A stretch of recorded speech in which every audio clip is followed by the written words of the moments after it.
Okay. Um, Hopefully everybody can hear me. So it's pretty straightforward. I'm going to be modeling a creature um, that's going to be in Diver and Guardian instance. So my other series, Guardian instance. So this is going to be I guess, a dual stream. I was initially going to call this non-diver work, but I was thinking I'm actually probably gonna. I need a bunch of creatures for this new episode of Diver, so probably gonna use this for Diver as well. So it's gonna be a dual series stream. So this creature is gonna be in Guardian instance and Diver. So yeah, and so I've been falling a little bit behind on Diver stuff because for the past, or since the last stream I did, I was having some technical issues, and I had to do my other series pretty much most of my free time. So I didn't really have time to do Diver or anything except I've been editing something, but I'm not sure if I'm gonna release that. But yeah, so it's a good opportunity to catch up. Alright, let's start this. So I'm gonna sculpt it. Sculpt it from scratch.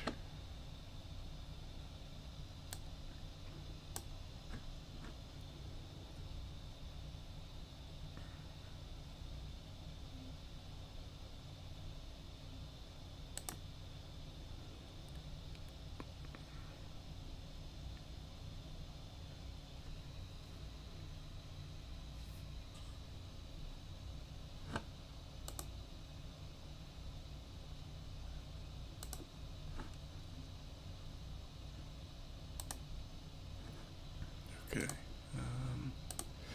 Alright, so let's start.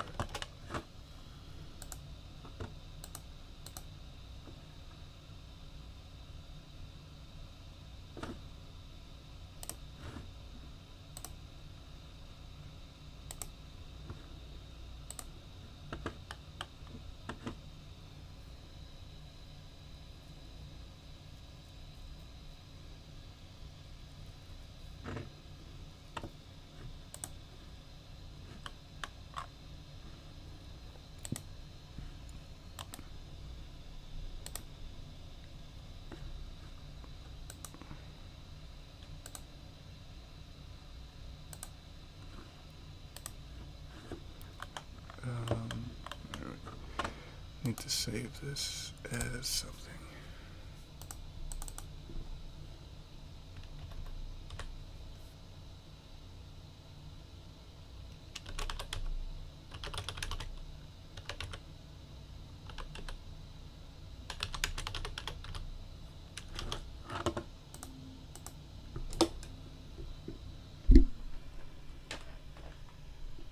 Sorry, I'm trying to get my mouse out of the, so it's not so close to the mic.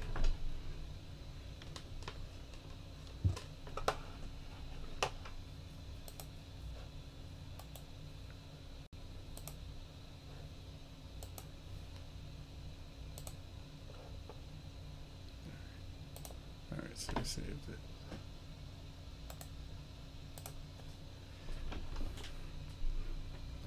Just want to make sure that during stream you guys just don't hear like this. Like, see how close that was? So I'm trying to put the mouse a normal distance away.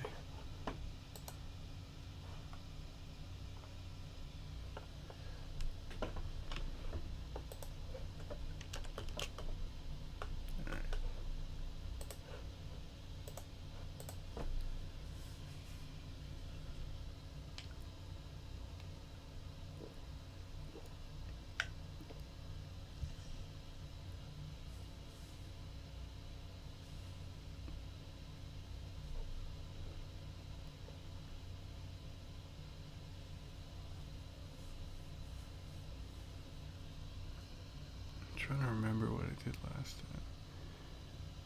in the tutorial I use, they, um, right, okay. I'm so not used to sculpting. I'm trying to remember how I started.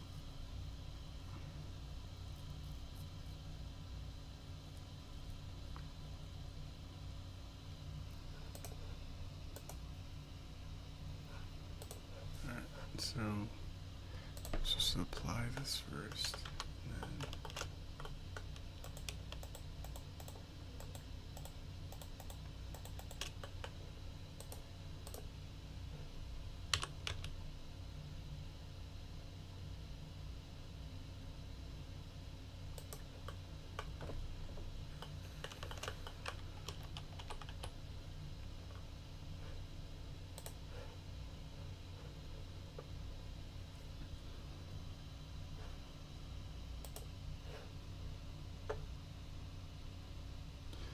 well, first thing, I need to open up my reference images.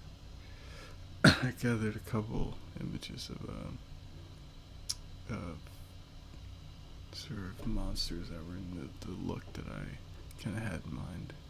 A few of them are from the game Onimusha. I'm not sure how many of you guys are familiar with that, but it's one of my favorite games growing up, and had a lot of kind of cool designs of creatures and everything. So I'm gonna try to look that up. Right, I mean look up my reference, not the game Onimusha.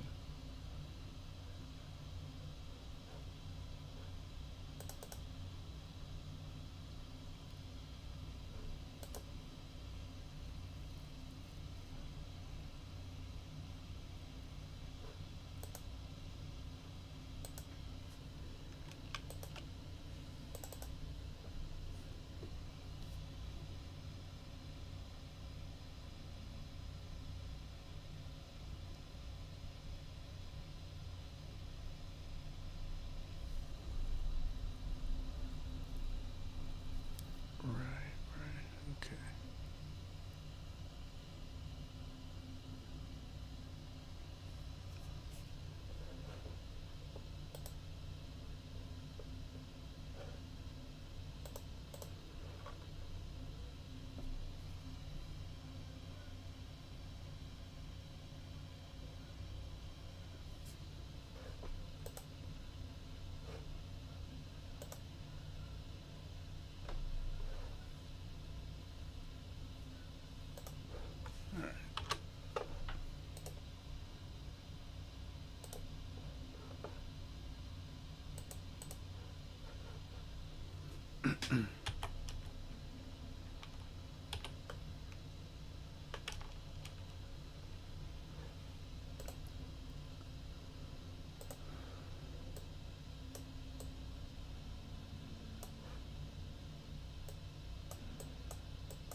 gonna start out with just a regular, regular human face, and then gonna alter from there, make it not human. It's just easier for me.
Hang on, I'll be right back.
Okay, alright.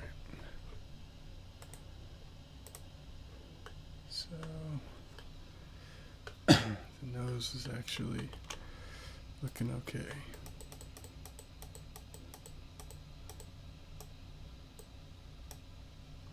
At least, for a start.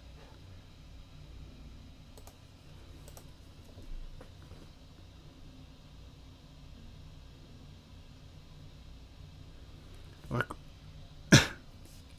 was gonna say, luckily, since this is not a human being character, I can just make up that it doesn't have a nose. I mean, not nose.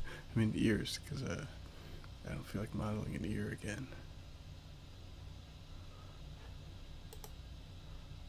For those of you who were in my last stream, had to do that, and it took me like an hour. Or not my last stream, but yeah, the last time I did this.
It's funny because for those of you guys who used to watch my Dead Star streams, you know that this used to be like the normal time where I would stream. Whereas with Diver, I was trying to, because when I used to stream super late, people used to be like, "Why don't you ever stream like when people are awake?" And even though it's the internet and you never know where people are living or what time zone they're in, but since then I've been trying to, for Diver, I decided like I'm gonna try to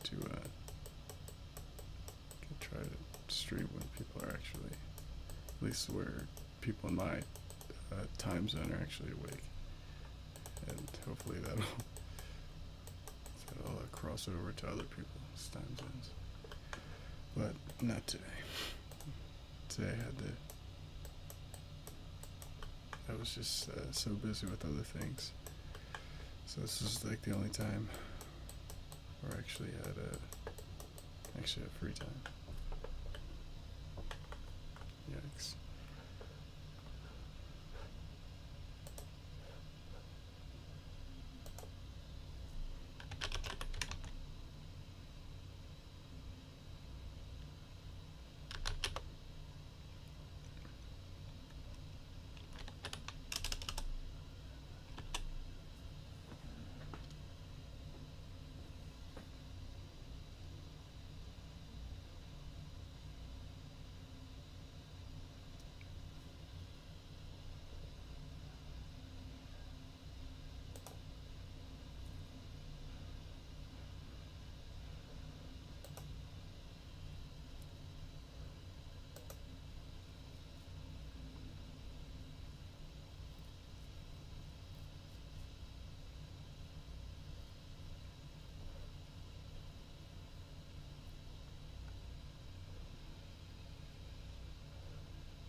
Actually, I think so. I want to start out with a regular head, but I like the idea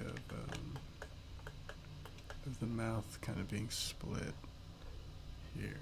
It kind of goes with the design idea I have.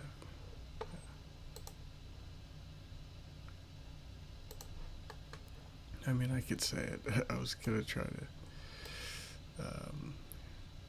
conceal the idea, but the idea is basically that it's sort of like a snake-like monster, and so that's kind of what I'm trying to go for.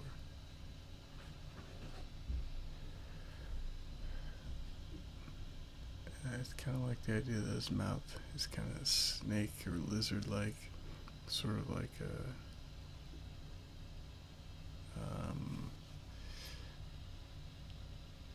Wait a second. Let me try to crease this. Where it's like the top lip is too far above the bottom. Wait, hang on a second, guys.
All right.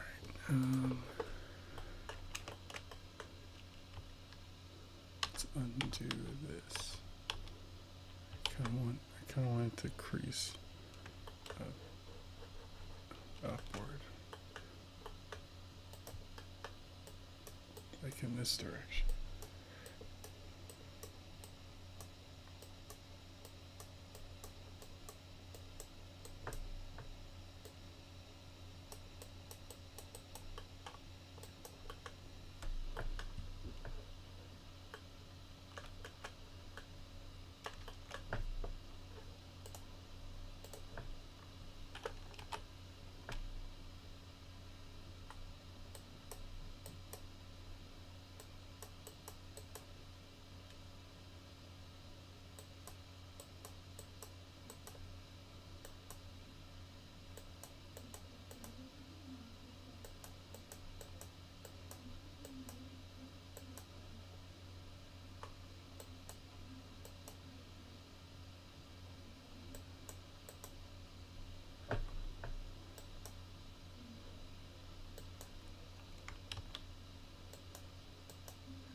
Head's a little tall, but it's coming along.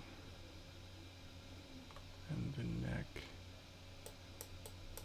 should be down more.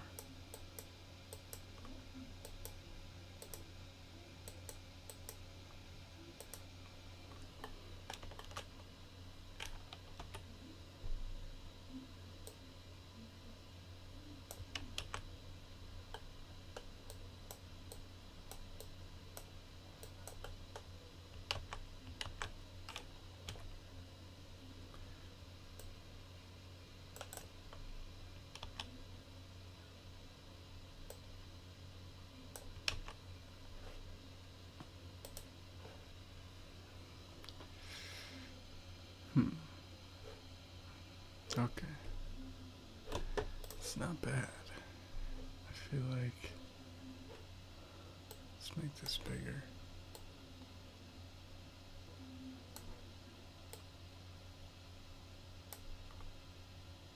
Yeah.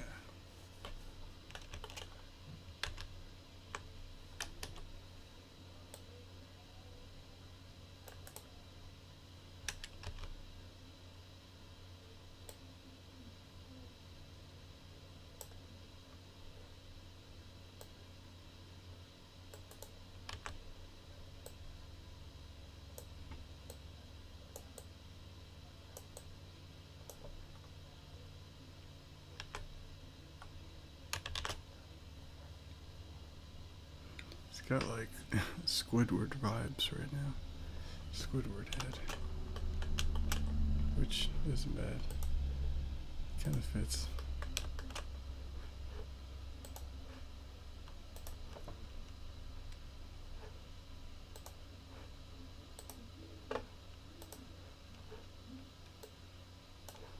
Nothing wrong with Squidward.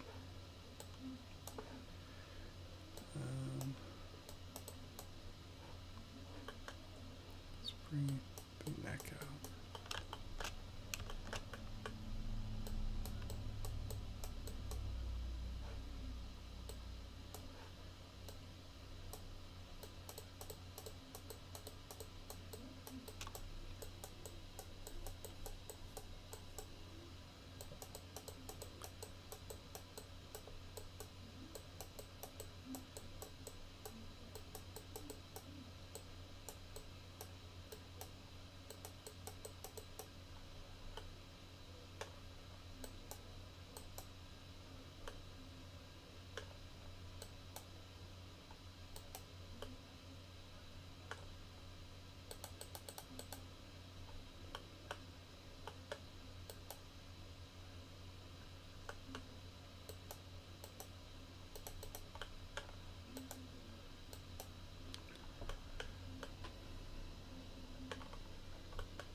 This neck has all kinds of problems right now, but it's fine.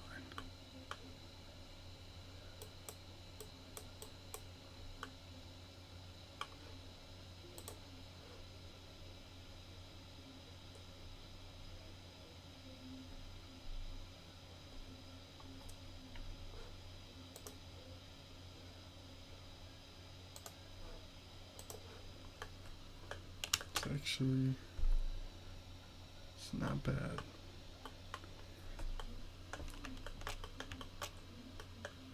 Alright, let's change his head a bit.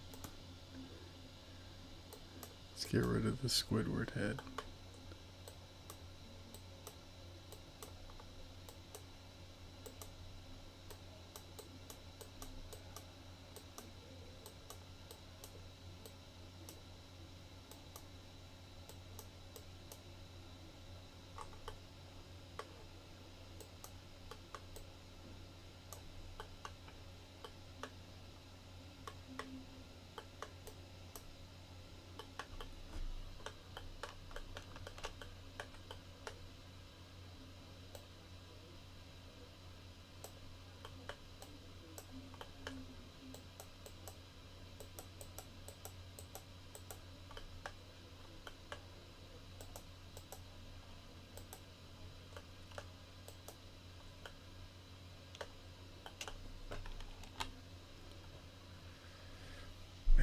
This is still a mess.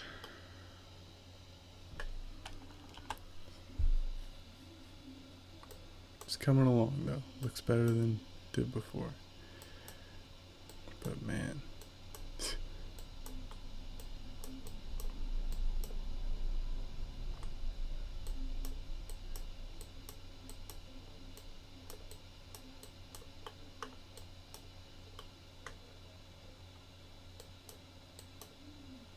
Alright.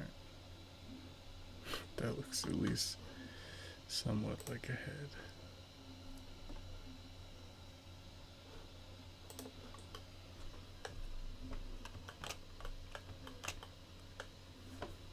Now let's sort of form the eye. Starting with the eye is always good. Because then you can kind of work around that. So let me let's first make an eyeball.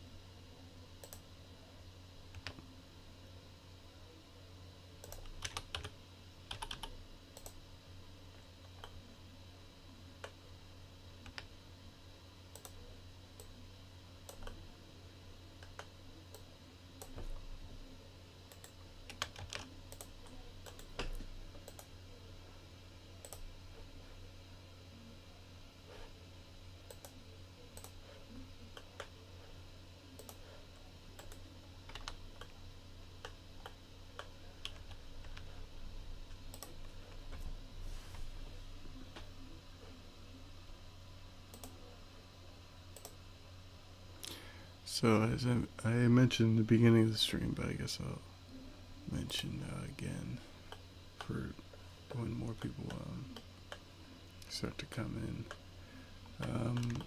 This model is basically going to be for both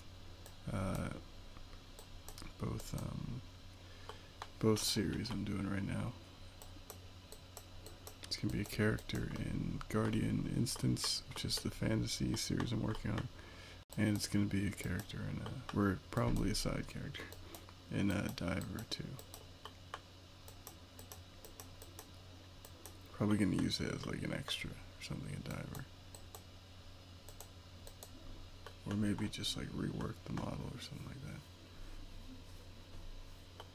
Because obviously it can't look exactly the same as it does in the other series.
Actually,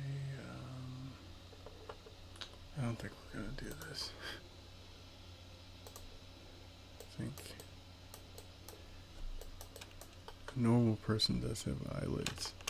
I don't think this creature's gonna have eyelids. So let me erase that.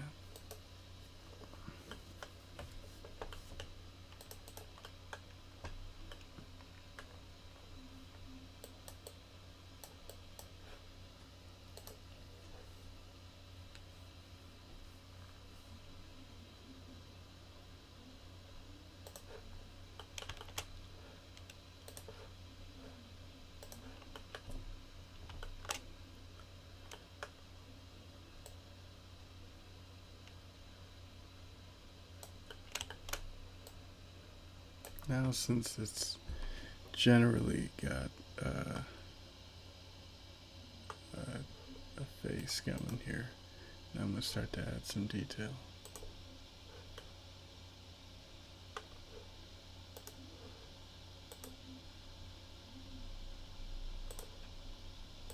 Start to add some some fantastical, detail. Things that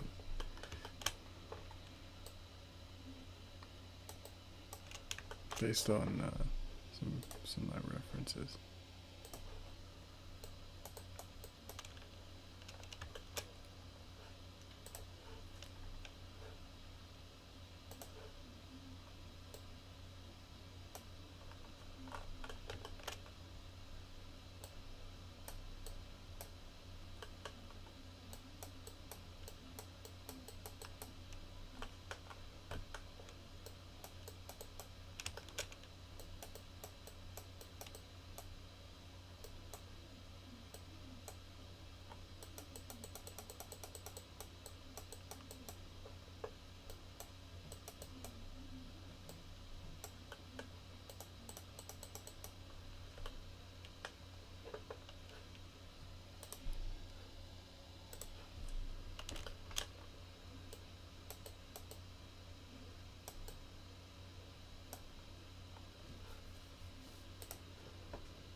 Oh, hey, Raconius.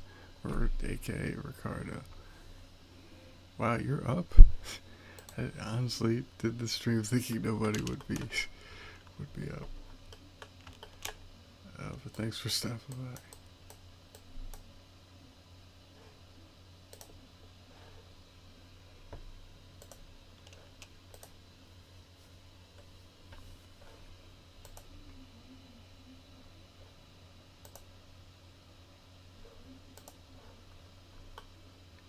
I am in the process of creating a alien creature slash demon kind of character. It's gonna be an alien in Diver and probably a demon esque character in my other series.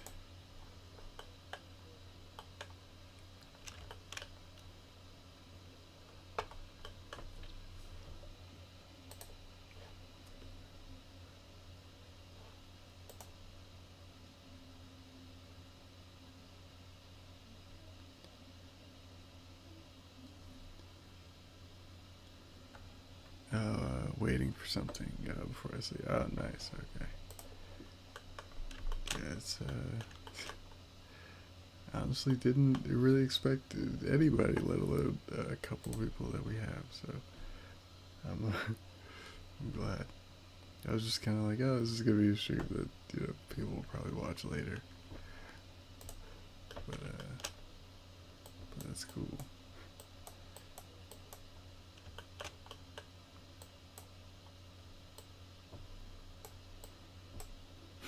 They, assuming people watch, the streams at all. But I also kind of needed to, make sure I was productive. This is becoming my way to stay on task, because I know that if people are watching, I won't procrastinate.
Actually, let's make this head look a little more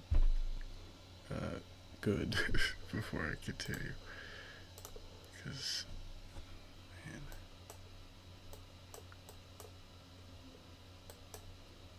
not loving the way this looks. It just has no overall shape.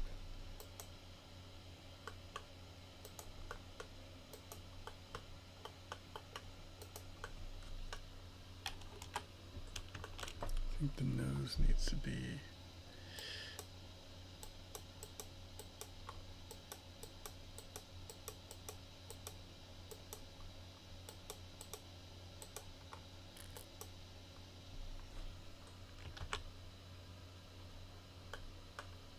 okay. Well, that's not what I wanted.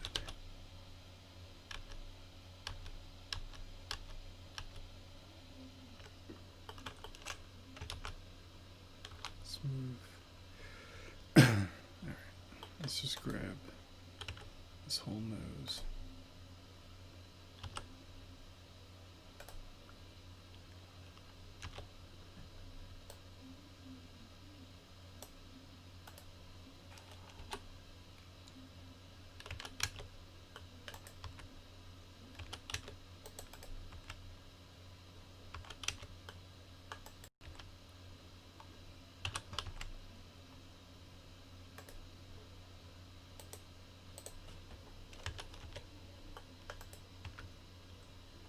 move this whole thing down.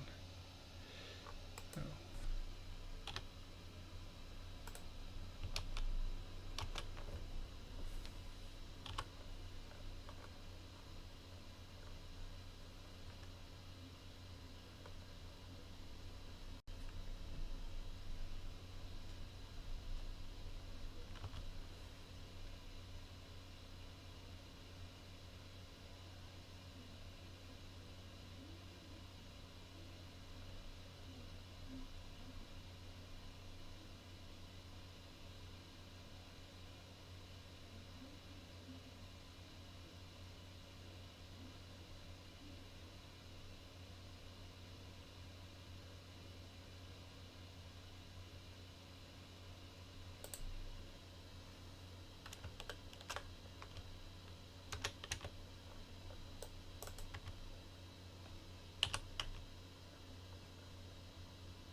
It's like fix one thing and then creates a whole other problem. Okay, let's smooth this out. Or how do we do this? Smooth? No.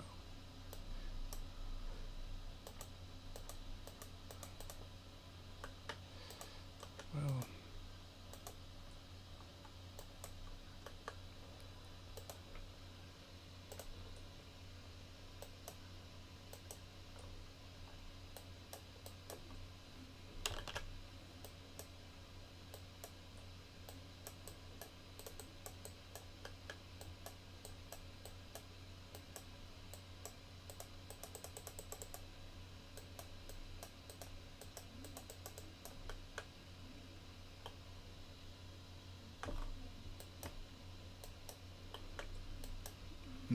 gonna be completely honest.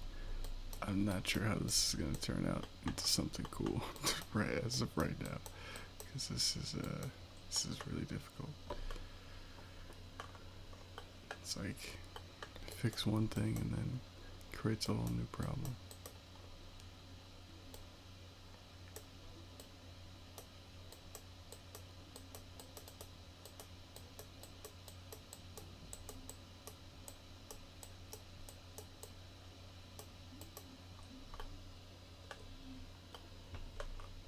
I mean, I guess that looks better than it did before.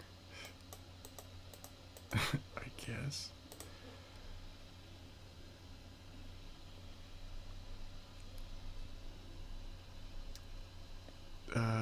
Basically how art tends to work. Yeah, it's like it's like when you're in the midst of it, it's just one problem after another. That's why it's funny how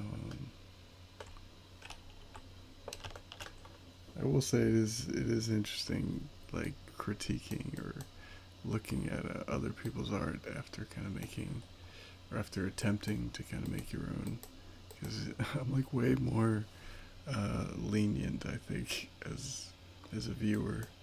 I mean, if I think someone's being lazy, then maybe I feel even more so uh, um, disappointed or whatever, because I'm like, ah, come on, like that was easily avoidable. But for the most part, I just feel like, man, just making any kind of movie or anything, it's just like you just like people think that it's like, oh, you just write a script, and then if the script is good, you just you if you film that, it will equal a good movie, and that's the creative process. Whereas in my experience, it's more like you think you have a really cool idea, and then you work really hard to make sure that that idea comes alive, and then in the middle of it, you go, this isn't really that cool. And then you go, maybe I was completely wrong about all of this.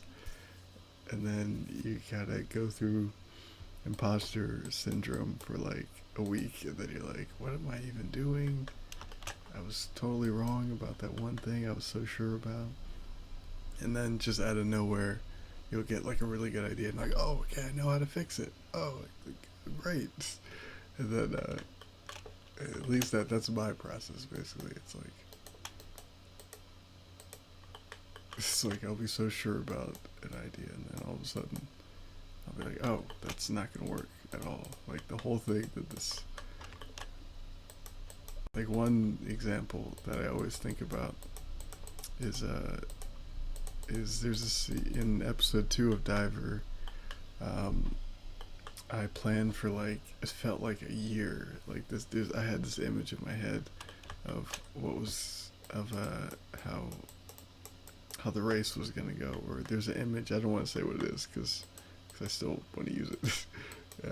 But there's an image in my head that I kind of that I wrote the whole race around.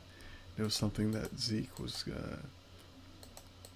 There's something related to Zeke during the race, and then I was like, the whole race for like a year, I was thinking about this idea, and I'm like, oh, this is gonna be the perfect way to like introduce Zeke's um, character conflict and all these things, and then in the middle of the race when I was approaching it, I was like, yeah, this is number one, it's too much work, and number two, this would be better if I introduce this later on.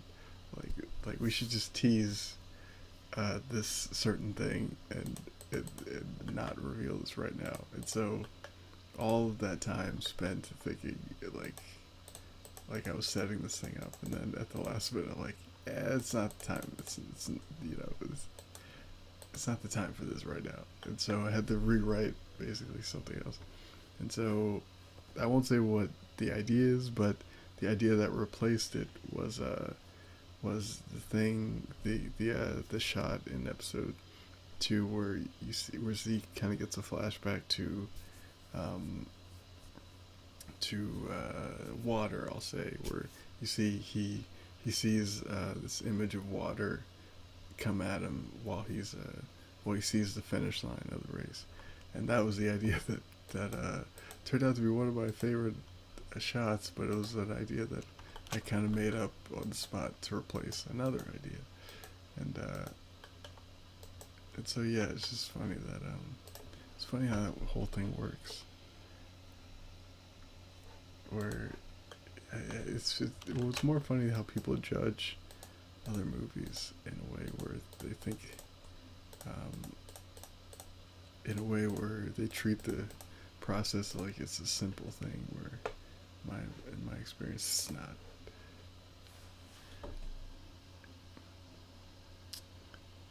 If you know the process can be, I think you can appreciate it more. Yeah, I definitely do.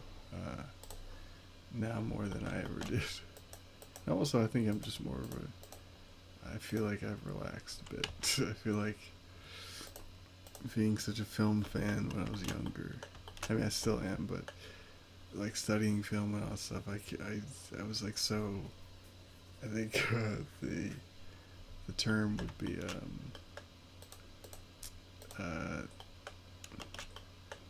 I was gonna say irate, but maybe that's not the right word. But I was just very intense and passionate, I'll say, about about movies and cinema and stuff like that, and intense about my opinions, thinking that having intense opinions mattered. This is more than it really did, and I feel like I don't feel that way anymore.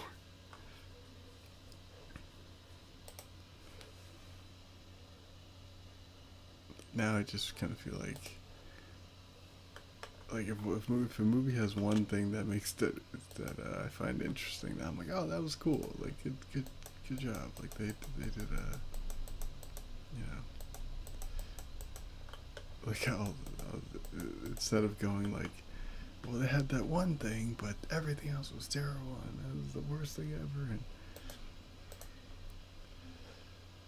yeah, I think there's a magic.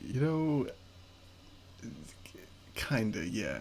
Like to some people though, I won't generalize, but there are some people who, when they're kind of, which is why I kind of stopped watching a lot of, because I used to watch a lot of YouTube reviewers and things and critiques and things from people who are fans. Like I used to, because I was learning, I was like studying. I used to watch a lot of like.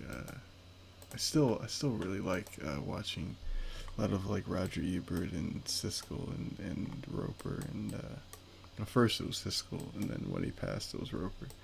Um, I felt like I learned a lot about movies in general by watching those guys. But then in the recent years, I watched, I started watching like a lot of like YouTube people who are not really critics, but like fans and things like that.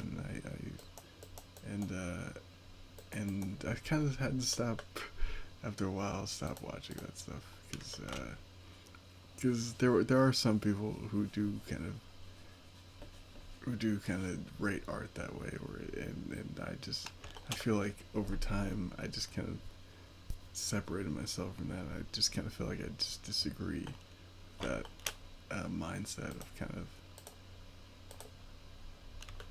of people kind of watching art in like a transactional way, not to get all hippie-ish or whatever, like, but like I feel like I'm more gravitating toward like I just want to stick to things I enjoy rather than kind of rating art on this kind of scale where it's like you can only enjoy things if if the art is a 9 or above or 8 or and I felt like I was gravitating toward like, well, people rate this movie a 5, but like I think it has some cool ideas. Like I kind of liked it and I enjoyed it. And so yeah, my sort of whole relationship with that stuff I feel like has changed over time. And plus making things, I think actually I feel like I enjoy movies much more. I do kind of feel like I do feel that thing of, oh good, I get to watch something and not have to make it. Like I get to just watch what other people made.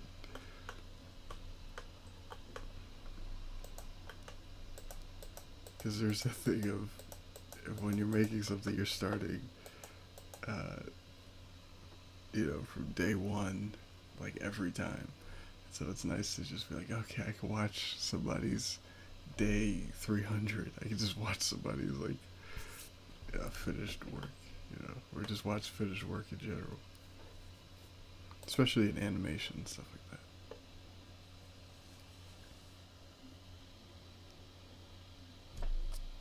I see. Yeah, I think online reviews, YouTube.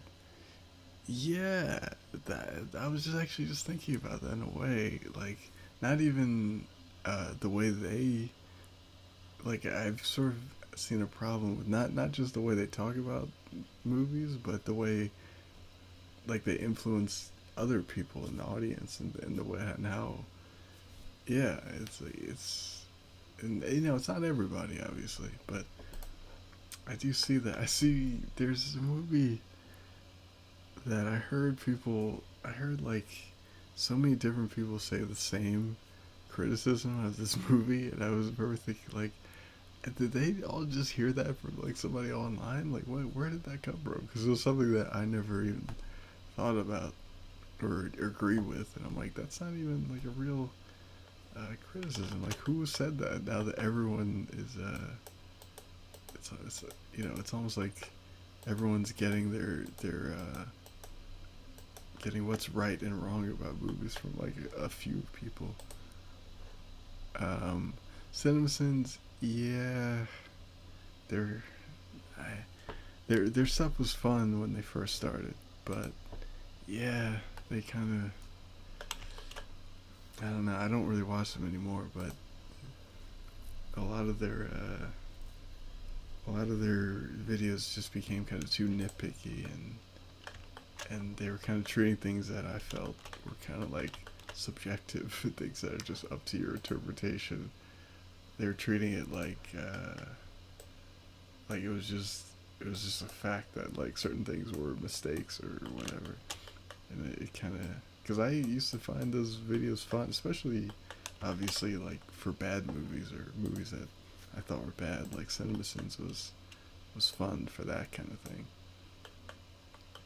But then they started like uh, uh, critiquing movies that I really liked and with critiques that I just felt like I'm like that's just kind of your opinion. Like I wouldn't say that's a sin or I wouldn't say that that's you could say that just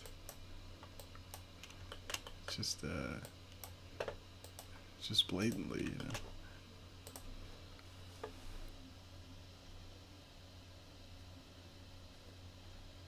As I got older, I liked behind the scenes bonus stuff for movies. Oh, I always love that. Yeah, there's certain movies. For me, I think I think the biggest one for me is the Star Wars prequels, where I love watching as when I was younger and even now, I love watching like the making of and the behind the scenes documentaries and things, kind of more than I like to rewatch the actual movies. And that was the case when I was a kid, and kind of now, like even now, I'll pop in like the making of the Phantom Menace. It's all honestly some of the documentaries, like the documentary for making the Phantom Menace, is kind of better than the Phantom Menace. It kind of is, and this is from somebody who likes the prequels. I mean, I like all Star Wars, but prequels, I like them.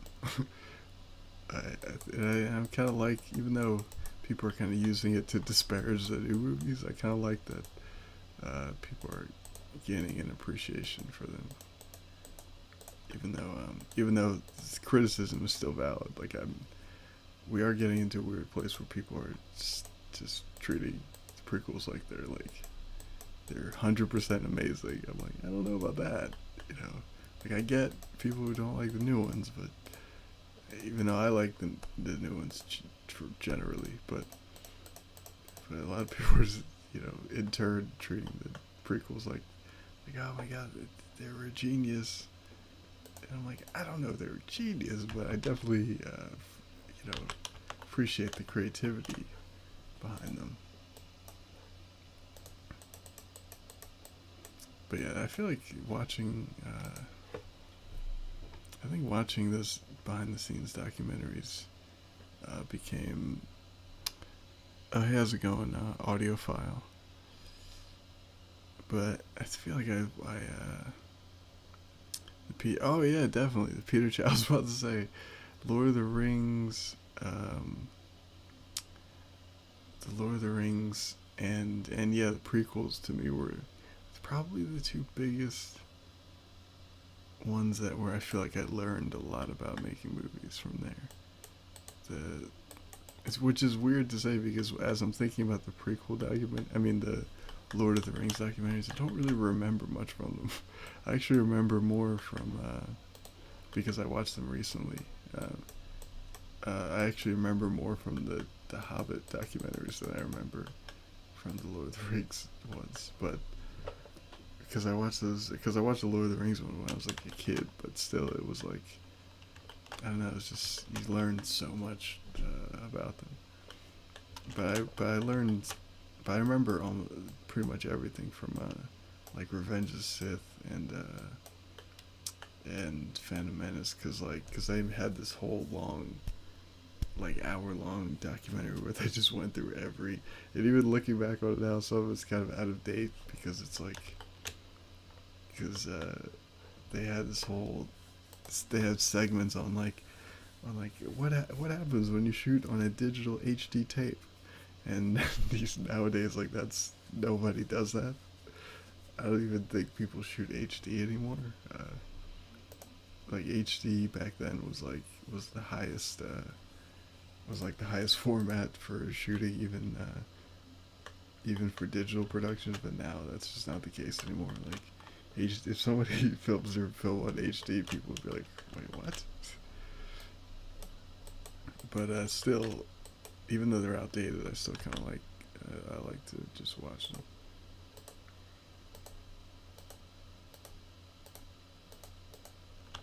Also, it's such a lesson in like in a lot of things. Even the fact that they use HD, it's like a lesson in the mini. Oh yeah, the miniature. Yeah, like the spaceship in the beginning. I remember that's a miniature. And a lot of people don't know there's a lot of practical stuff in the prequels that don't get enough credit. Um, so dependent, yeah, yeah, like which is funny because, and I think as much as people give, I'm doing pretty well audiophile, even though it's late, and I should be sleeping, but I'm trying to get work, trying to get some work in. But as much as people harken on and are very upset about. Some people are very upset about the new Star Wars movies. I think it's gonna inspire like a lot of filmmakers the same way that I think the prequel documentaries and things inspired a lot of people too. Inspired, including myself. I say this as I'm making movies right now, because those movies really were big. The fact that like they showed the making of and like every detail of the process. I think a lot of people are underestimating. I think the impact that like specifically the Force Awakens and the Last Jedi, and maybe Rogue One will have on. Yeah, I think Rogue One too. But, I think the impact I think the difference between Force Awakens, the impact that Force Awakens will have versus like Rogue One, I think is because the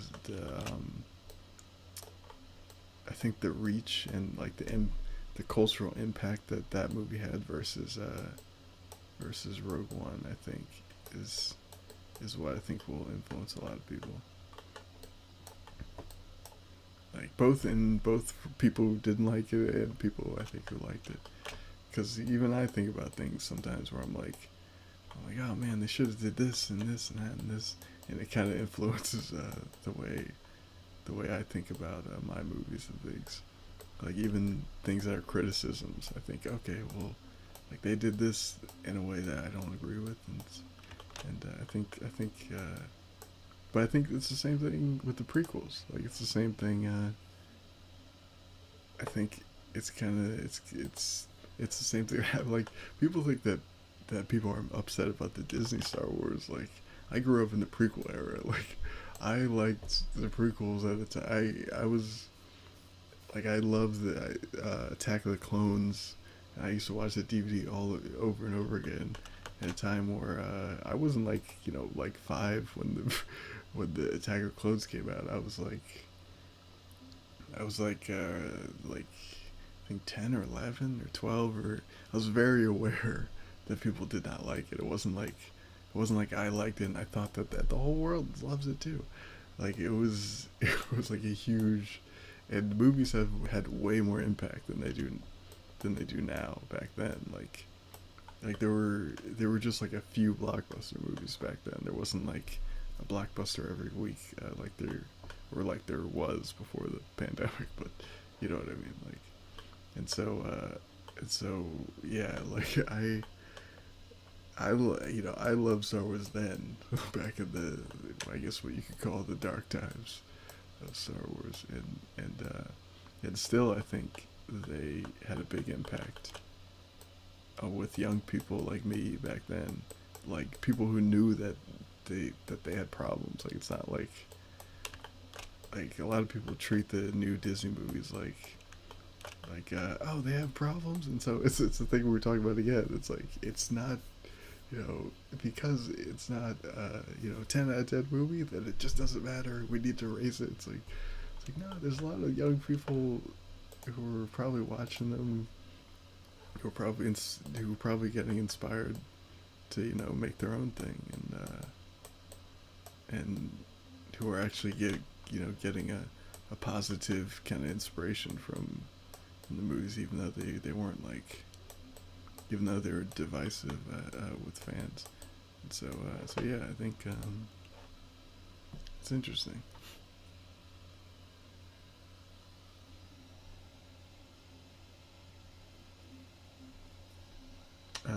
Phantom.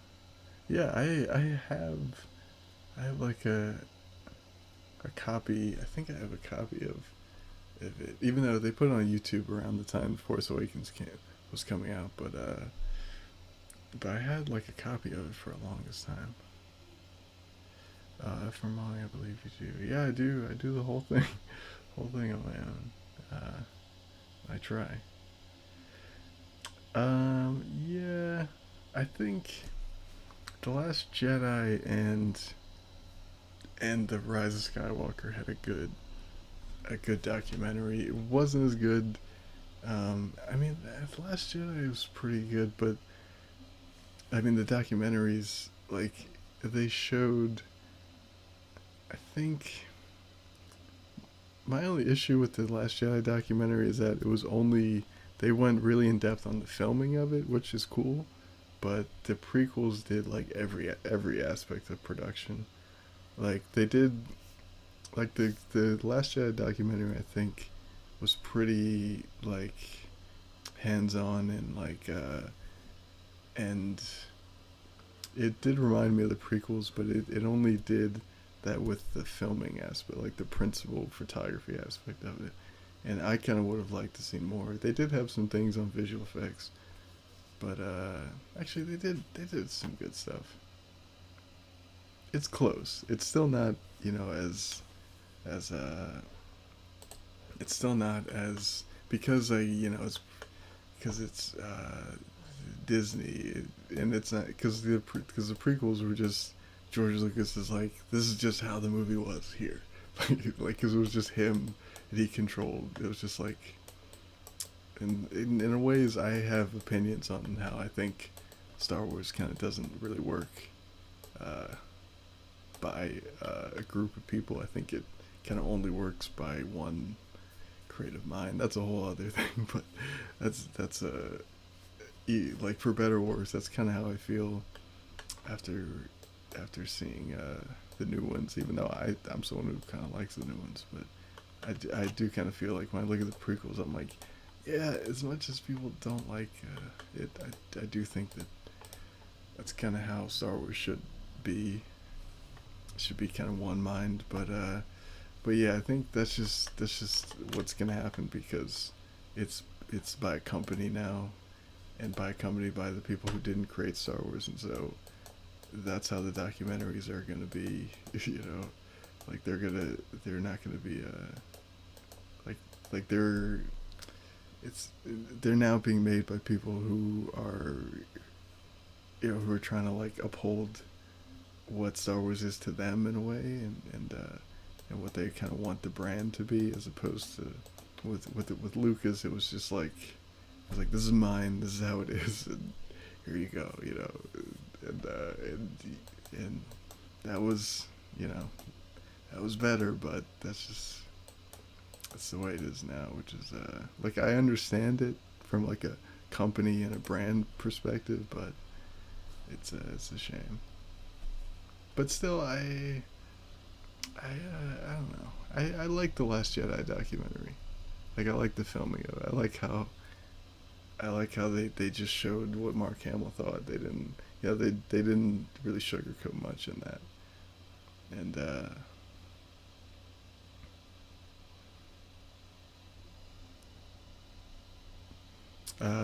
you must have a lot of patience, and not really. Maybe just stubbornness, but I appreciate that. I didn't like sequels.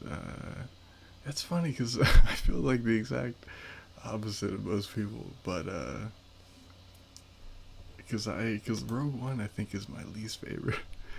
I like generally like all of them, but actually no, I think I like Rogue One. Rogue One and Force Awakens are kind of on the same for me. They're kind of in the lower tier, but then again, I kind of rate them as like I just like all Star Wars, so I'm very lenient. But yeah, just have issues with the storytelling. I think in Rogue One is just a little rushed for me, and but then that's probably because they had they like to do these crazy. From what the rumors said, they had to do these crazy reshoots. And when you look at the original trailers, like a lot of the trailers isn't even in the movie, and the movie clearly had production problems. So the fact that they were able to make anything that was relatively decent with all the production problems, I think is admirable. But still, I think I just think it didn't have. I feel like he didn't spend enough time with the characters.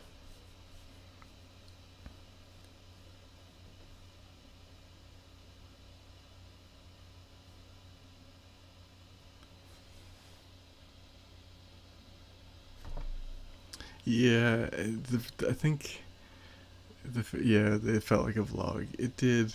I don't know. The Last Jedi one was okay for me.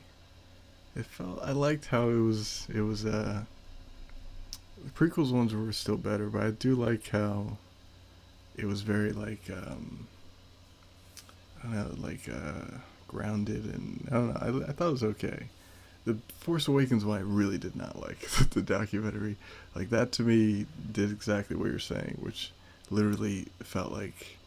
And we were filming in the desert, and then we were here, and then here. It's like wait, but like, it's like, well, what happened there? Like, can you show like how things were made?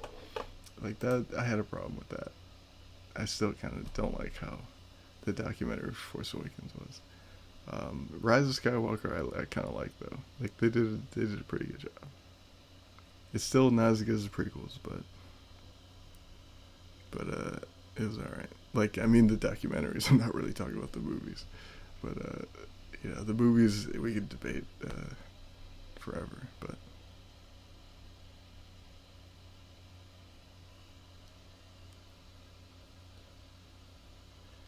that's what I like about it, though. So people like different things. And alright, yeah, definitely. Rogue One also has way more nostalgia filled. Yeah, people claim the sequels do. Yeah, like why do we randomly forfeit to dudes? Oh yeah, oh yeah. The guys who were like, I'm wanted on Seven Systems or whatever he said. The guy who Obi-Wan cut his arm off. Yeah, I think the problem with Rogue One is that the best parts of it are kind of those moments. Like obviously the Vader scene and the Vader's presence in general, and Tarkin, and a lot of like, and I think my the reason why I kind of prefer, and Last Jedi is actually my favorite, but out of the new movies, but not my favorite Star Wars movie. Empire is, but that's a whole other conversation, which I'm sure many people disagree with me on. But I think it, generally speaking, just to generally say, I think it's because it has the most creativity in terms of like storytelling than I think the other movies do. But that's a whole other conversation. But yeah, I think the problem to me with Rogue One is that like the best parts are like the beach scene at the end, and things that have nothing to do with the actual movie, but more so to do with just the love of Star Wars, like the Vader scene and the end scene and with on the beach, which is just cool action bits, which is cool, and it's fan service mostly. The, but like in terms of the actual character, whereas like even Force Awakens, which I don't really, not really a big fan of, but I enjoyed it. I loved it when I first saw it, but subsequent viewings, I'm like, nah. But even Force Awakens, I can say, I what I liked about it when I first saw it is the new characters and the fun of it, and like it, as much as it did have things where I'm like, why is there a third Death Star, and why are we still flying X-wings and TIE fighters? Like that's just because of money. A lot of ways it kind of sacrificed storytelling for branding things, but that's a whole other thing. But But my thing is, at least like the good parts of it are the new parts, and I'm okay with that, generally speaking. And I didn't really feel that way with Rogue One. Like, I did leave Force Awakens when I first saw it, thinking, "Oh, I'm interested in Rey, and I'm interested in Finn, and all these things, and I'm interested to see where that goes." Whereas, like, I didn't really leave Rogue One thinking, "Oh my God, I love Jyn Erso and Cassian." Like, and I kind of left going like, "Well, the robot was fun. Like, he was funny. It was sad when he died, you know." And that's kind of a problem for me. But and I'm saying this as someone who enjoys the fan service. Like,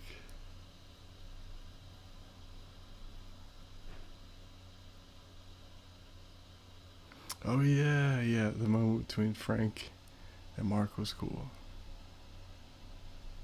There's a lot of cool moments, like the making of Yoda was cool too. Rise of Skywalker, I think, is on Disney Plus. I thought it was Rise of Skywalker had some cool moments. Yeah, yeah, like that's kind of my issue with Rogue One. like, why is that the best scene of the movie? It's just a scene that you could easily kind of take out, and just a scene that's kind of like ultimately like a YouTube video, which is what it's become. Um, but it has some other issues.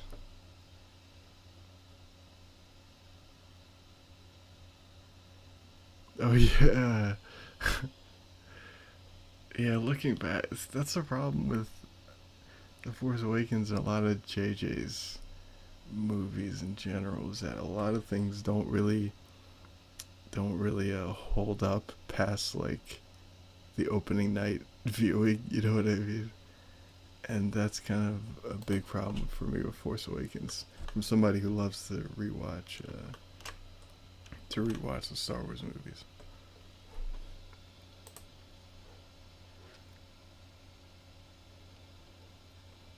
The droid, please. Yeah.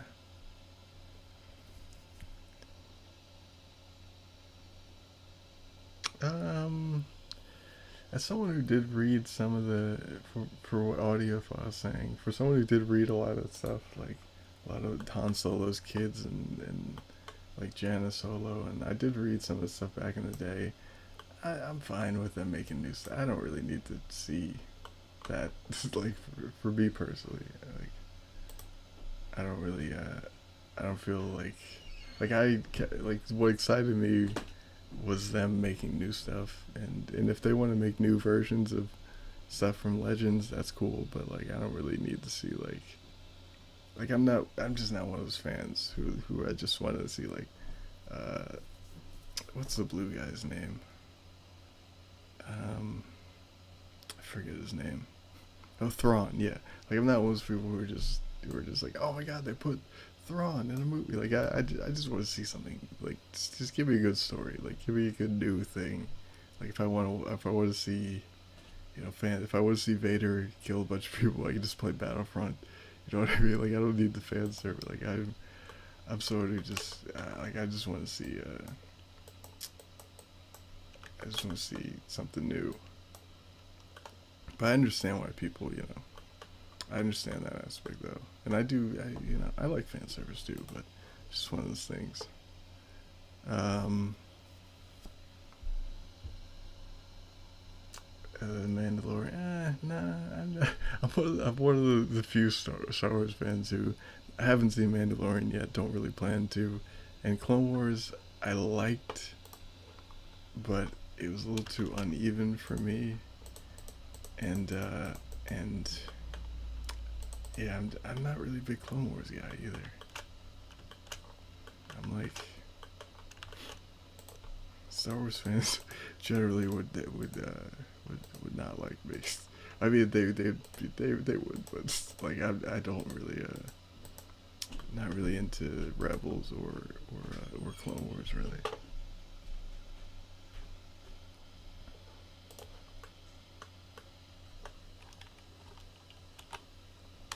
I do like the 2D Clone Wars though. To me, that's awesome. The Jendi, I think his name's Jendi Tarkovsky.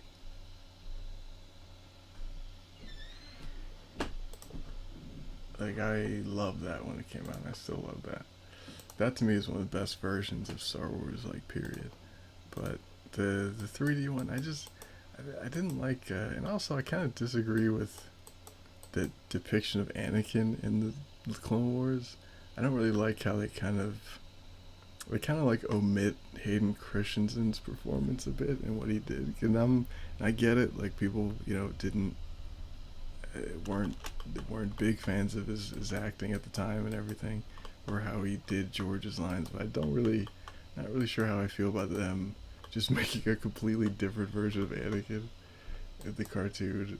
Because whereas like Obi-Wan is the same way he is in the movies, and I feel like it's I don't know, not really sure how I feel about that. Um, Also, like, where's it?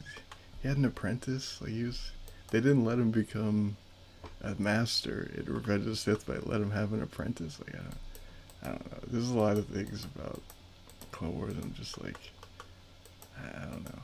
I'm just not really a big fan. Like the action though, like the fights are really cool, and the Darth and has some like fillers and things with side characters that are awesome, like the Darth Maul stuff and the I really liked Barriss and like her master, and I really liked all that stuff, and the bounty hunter stuff is really cool. Like Cad Bane's really cool. I honestly just the lead characters.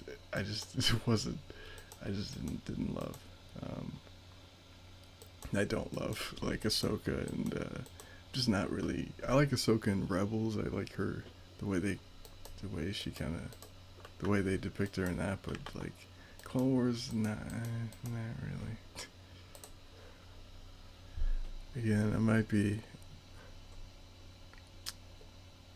in the minority.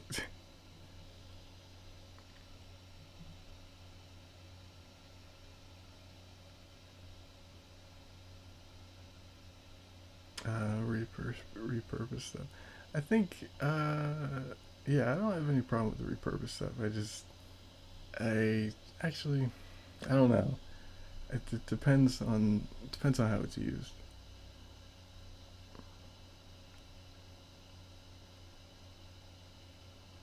Old Republic. Yeah, I still kind of want to see an Old Republic something. I kind of would like an Old Republic movie.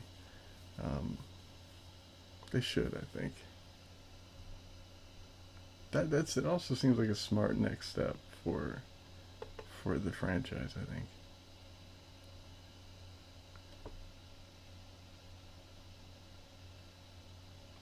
It wasn't either for a long time. I gave it another chance a couple months. Yeah, that's funny because I was kind of the opposite, where I was kind of okay with it, but then I rewatched it again, and I was kind of like, because like my friend was, I think around the time the Last Jedi came out or something, my friend kept recommending I finished Clone Wars finally, and then I finally did, and I'm like, there's a lot of cool things, cool ideas that are in it. It's just that it's kind of just rare. Like, there's a lot of times where there's long stretches of like Ahsoka going on missions and things, and things that are just kind of not great. There's like a long stretches of episodes that just aren't great and kind of corny. And then there will be like a few that are like really cool, and I'm like, oh yeah, that's awesome. Then like there'll be a filler episode about R2, and I'm like, wait, what? Like, it's just, I don't know, it's just all over the place. But overall, I think it's okay. I think for the Star Wars lore, it's cool. Like for people who are really into the lore and stuff like that, it's definitely their thing. Like I think I'm just not one of those people. I think maybe that's what it is. Because I think I'm more of a movie guy. Like I'm more impressed by sort of what they can do. Like what I love about Star Wars, I think, is that the original three, were able to put so much into like 2 hours of just one movie, I think that's like my biggest thing, biggest reason why I love Star Wars. And so, yeah, I'm not really one of those people who are like, because like I think what I like about it more than anything is that they're able to get people interested in the lore with just like mentions of things like Obi-Wan mentions the Clone Wars, and then your mind kind of goes, your imagination kind of goes like, wait, but what is the Clone Wars? What can that mean? Like, so there was wars back then and things like that. To me is way more interesting than them making a whole cartoon about the Clone Wars. I think that's kind of the kind of fan I am. Same thing with Mandalorian, or I'm like, I thought like it's cool for me that they had a character named Boba Fett in the originals, and that and that he was a part of some clan called Mandalorian. I don't necessarily need to now see like a whole the 8 hours, or I think it's half-hour episodes, but you know what I mean, like 4 hours of Western. Like it's just not. I'm just not one of those fans. I think I'm. I think yeah. I think I'm just. That's just me as a fan, but then again, I'm in the minority. I'm not. A lot of people.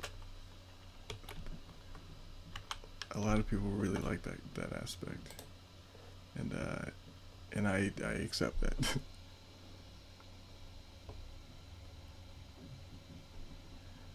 2D Clone Wars is the best. Yeah, it's awesome. Near the end, Clone Wars, would you see a bit more Hayden? I think, but I think the problem with me was like the voice and like they literally just changed him into kind of like a generic kind of hero. Again, no offense to the voice actor or anything, but the depiction of him, I think, was like it was almost like they were trying to correct and trying to make a different version that people would like more, and I just didn't like that. Uh, like at first I didn't care, but the more I thought about it, I'm like so, like so we're just kind of omitting Hayden, and that we're gonna pretend that didn't exist. During Clone Wars, Jedi Resurges, forced into war. Anakin's base. Yeah, no, I get it, but I don't know. It's kind of it's funny because people say that like Rey and Finn are forced, but like Ahsoka was like the ultimate forced character, but that's a whole other thing. But she grew into a better character though. Speaking of 2D Clone Wars, they do allude to it in last season. Oh, it's canon. Oh, okay, cool.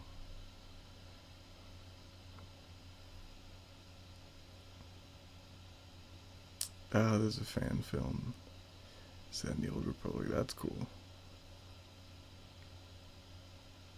I would like to see them do that for real.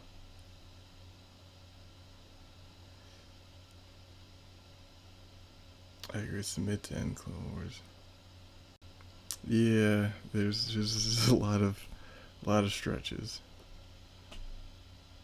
of dull, I'm not. It's funny because I don't typically care about filler. I'm not one of those people who are like I'm a Naruto fan, so I don't.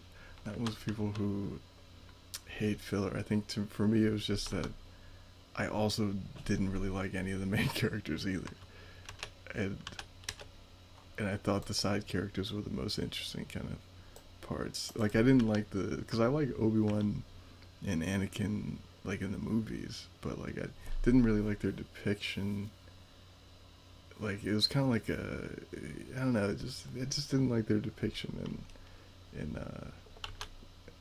the Clone Wars, and I didn't really like Ahsoka either, I think the problem also was the humor in it.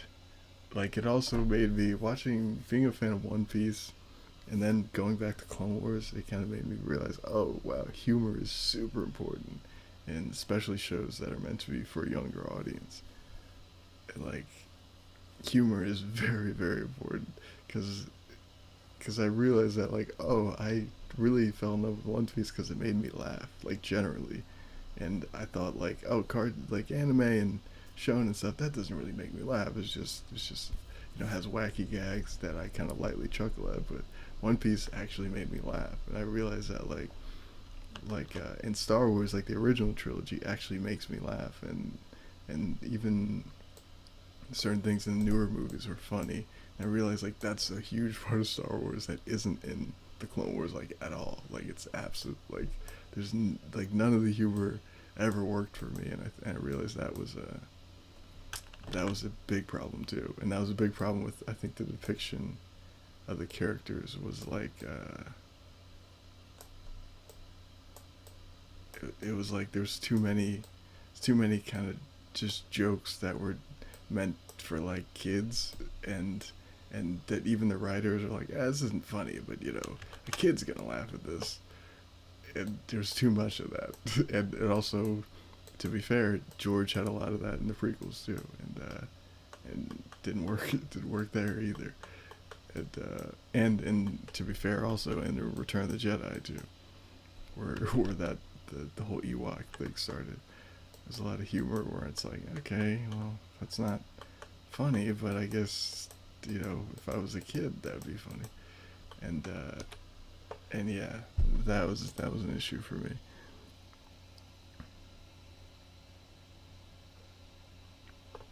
Other movies are basically short indie films. Yeah, all Star Wars, even including the prequels before the Disney thing, are all indie films actually, which is cool.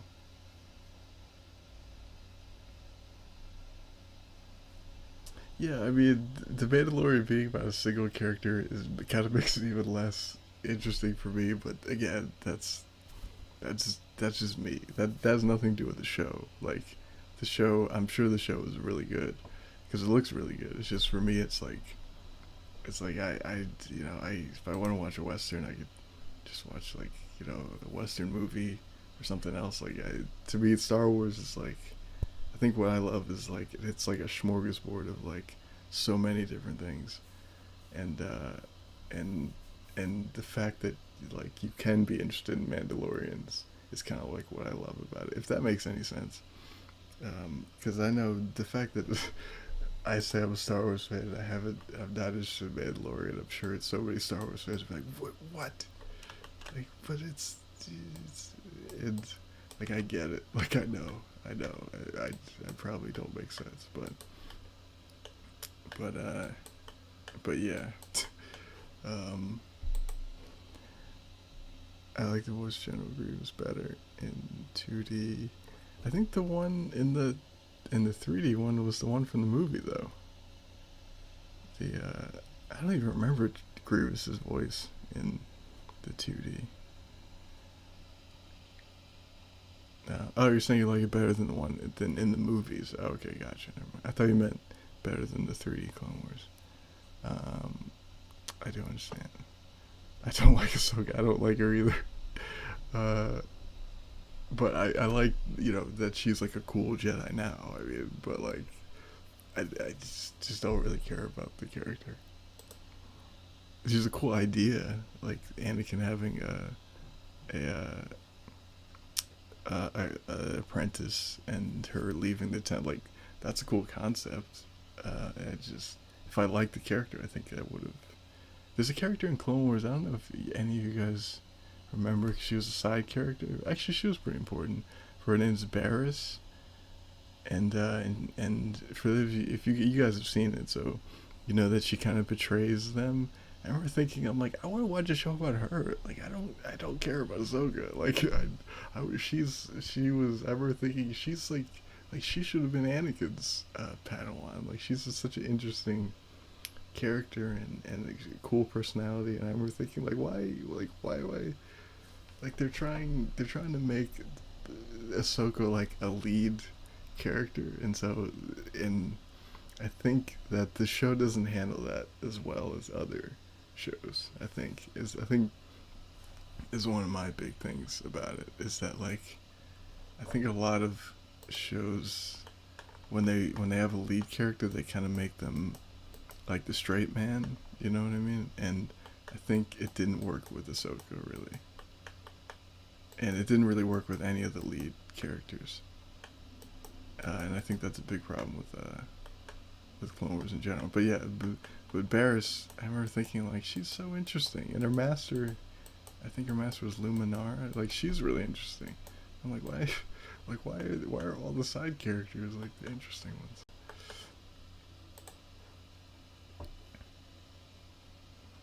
At the end of the day, George,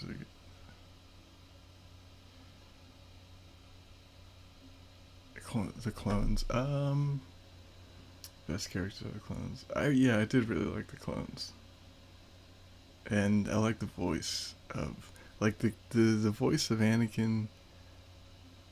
Um, the voice of Anakin, Ahsoka, and Obi-Wan for me. I mean, not the voice actors. They did a good job with what they were given, but the direction I think of their characters I think was kind of it just didn't interest me. It's like the depiction of the way they voice the lines and just everything about it was meant to for them to be super straight man and not really have any kind of any personality. And I think that just didn't really work with this show. And it's funny that they changed Anakin for the show because he actually had a personality in the movies. He actually kind of had like impatient and, as much as people say, whiny personality, but at least it was a person. At least it was something. I think even Obi-Wan too. He had a personality in the movies in the prequels. I think that was missing. As much as people don't like the prequels, I think for me that was just missing. Like they tried to portray them as these like heroes, and I think it just didn't work for me. But all that was all to say that the clones, I think the voice acting and the depiction was done really well. I think by I think it was D. Bradley Baker. Like he did a really good job with the clones, and that's why I think they're one of the best characters. Also, a really good voice and a really good voice actress is whoever the lady who does Ventress. Amazing, just like give her a show. Did amazing. Amazing voice, amazing character design, great character. That's side characters were really cool. At the end of the day, George, like I said, Star Wars is for children. Yeah, definitely. I'm sad. That's why again I say that like it's funny because I feel like I'm railing against Clone Wars, but I'm really just saying why it just didn't work for me. Because in general, I think it's a good kid show, and I think that it's kind of like what I was saying with the movies. Like people don't want to, I think, acknowledge that. I think they're also really good for kids. I think all the movies that Disney made, I think, were good for. Well, I don't know about Rise of Skywalker. There's a little, but I think The Force Awakens and I think Last Jedi are good kids movies. I think, and have good values and yeah, I'd show them to my kids if I had kids. um, uh, you want a space western? Watch Mando. No. That's why I don't want to watch it. Um, no, but to me, no Solo. I would rather watch. I mean, I did watch. I like Solo. Um, to me, Solo's good. I mean, no, I don't think I'd ever watch Solo again though. As much as I think it's a better movie than Rogue One, I don't think I'd ever watch it again. Just because the action of it didn't really like Rogue One at least had some cool action, whereas Solo didn't really. Um, but yeah, I mean, like I would like a space western, but just not. I just don't really like. Yeah, it's a whole other thing. But 2D Grievous has yeah. I think I do remember that actually. And I do remember, which was a really cool detail, that Mace Windu like he gave Grievous his like cough, like his like when Grievous was flying away in the 2D, Mace Windu like grabbed his heart or something like that and injured him, which I thought was a cool detail. Which, as you said, I guess is canon now, which is cool. But I like the Grievous in the movies and 2D Clone Wars too. I think it's voiced by Matthew Wood.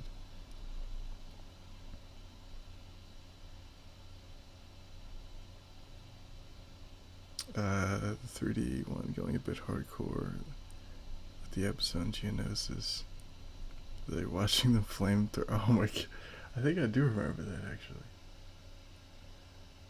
Um, the arc with the clones tricked into killing each other. Is that which one? When was that? Was that the one where they had like a? I really like the one with the rogue Jedi guy. I don't remember any names. I watched it like years ago, but there's a Jedi guy who didn't give a fuck about the clones, or didn't give a crap. I don't know if I'm allowed to curse on YouTube anymore, but the guy, he didn't care about the clones that he was with, and they mutinied against him. I remember that arc was really really cool. Like that whole thing. Again, side characters are really cool, but that was one of my favorite arcs. That kind of felt like a war movie kind of thing. It was cool.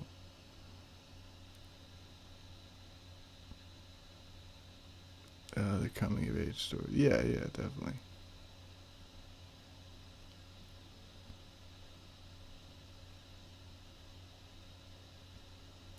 I prefer Mando being about. I don't who is Mando though. Is that? Oh, I guess he has no name or something because it's a western. Um, instead of just Boba Fett. Yeah, no, I wouldn't like a Boba Fett show either. I'm just not interested in like a Star Wars western. I guess. I honestly, I think I'm just not interested in a Star Wars, just any one thing. Like it could be. That's why I never watched like Resistance, or that's why I wasn't really interested in Clone Wars, because like, oh, this is a Star Wars thing for kids, and Mandalorian for me thinks it looks like. I think it looks like, oh, this is Star Wars for like young adults and adults, or whatever.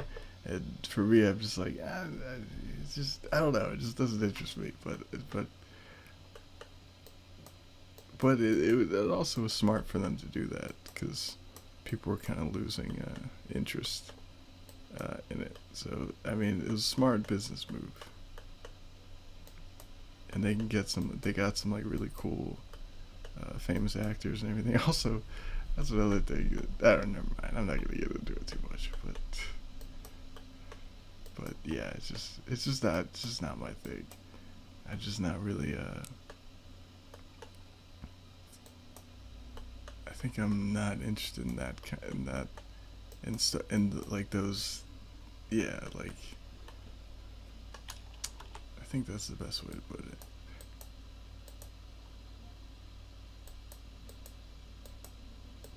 I think ultimately what I'm trying to say is just I like the movies. Like I think ultimately I'm just like somebody who really likes the like the way they make the way they can put in as as much story as they can just in the movies.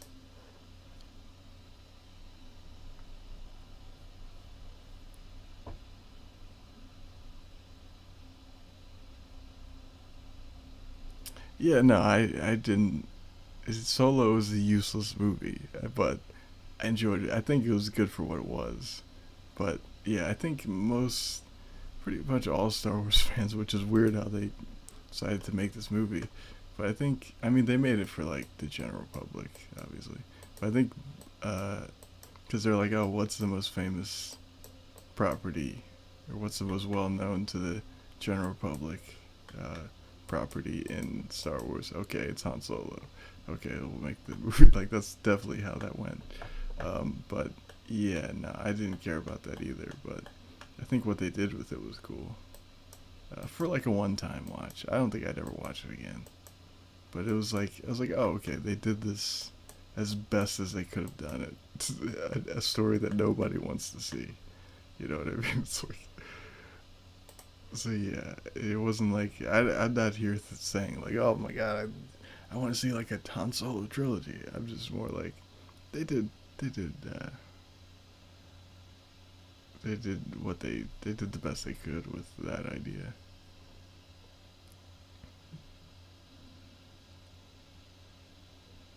The Jedi General. Yeah, yeah, I remember that. Yeah, that was really cool. That was crazy when they all went against it. That was one of my favorite filler arcs in the show. Why did they? They should have just made Clone Wars without the Jedi's or something. I mean, not without the main Jedi's. I mean, it probably would have been better because the all the episodes that are not with Anakin and Obi-Wan and Ahsoka are all the best episodes.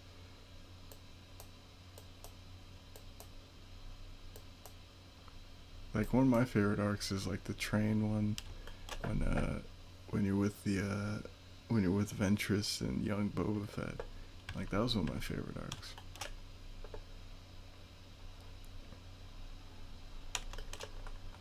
And Cat, I think I just like all of the ones except for uh, except for the ones with the main three characters.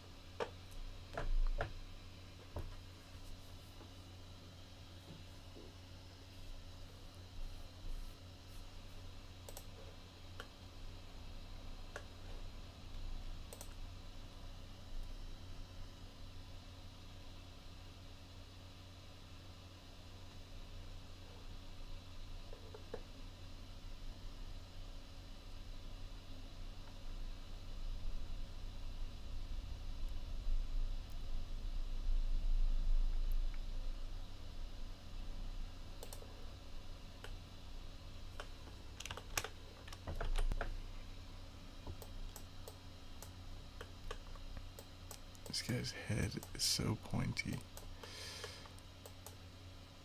Oh, God, this shouldn't be taking me this long, but here we are.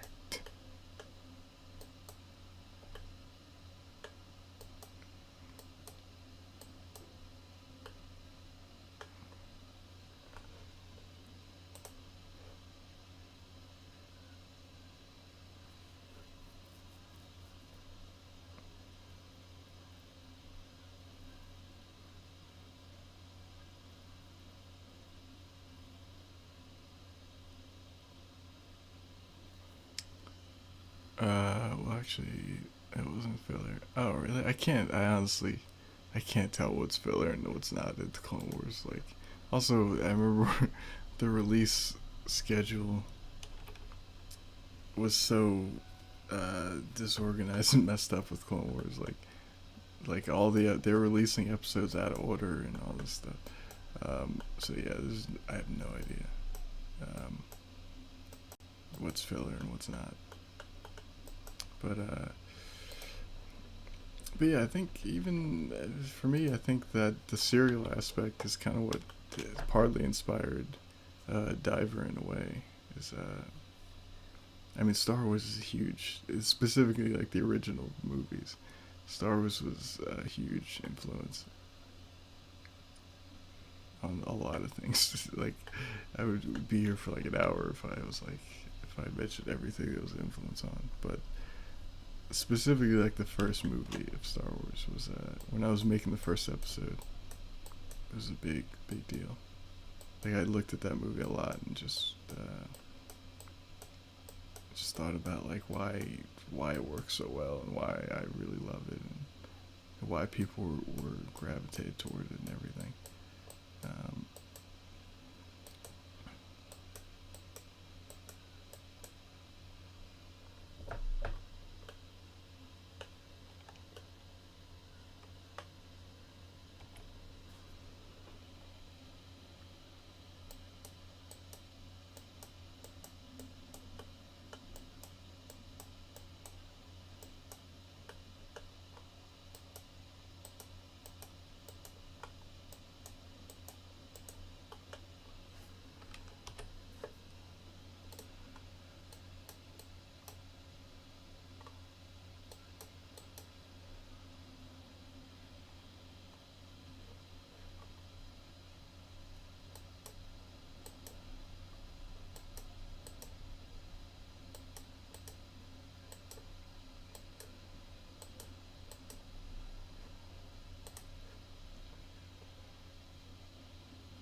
Yeah, I think when I was watching it, they had like a list on, I think Star Wars episode, I mean StarWars.com or whatever.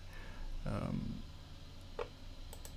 like they had a list. I think this is back in like 2017, 2018, or maybe I forget. But yeah, they had like a list of an order or something.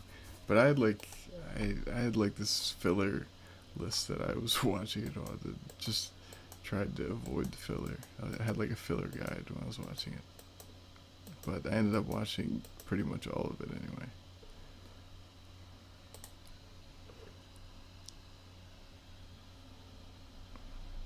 Final season? I don't think so. I don't think I'm gonna watch that, but it looked cool. I've seen some clips, and it looked. I saw that like apparently Ray Park did like the choreography for like this fight with Ahsoka and thing, and that's all cool. I'm just not really that interested in the Clone Wars that way or the characters, but it looked cool. Like it looks like for people who love the Clone Wars, like that's definitely I like they did right by them, which is cool. And people who really like Dave Filoni, but yeah, it's just not my thing. I don't know. Like I'm just not really interested in that. I did see, I did like read up on some of like what happened and everything, but like what it was about and like apparently it was about like Ahsoka on how she said goodbye to like the clones and Rex and things, and I don't know, I read a little bit about what happened, but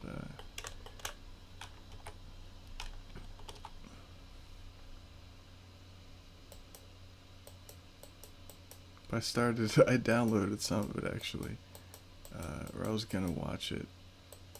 I think I had when I had the free trial of Disney Plus, and I was just like, I just it's just not for me. I don't know, it's just one of those things. It's just not for me. Because I started watching it, I'm just like, nah. Also, wasn't that airing during when it was when we were in quarantine? That might that might have something to do with it too. Like when quarantine was starting, I think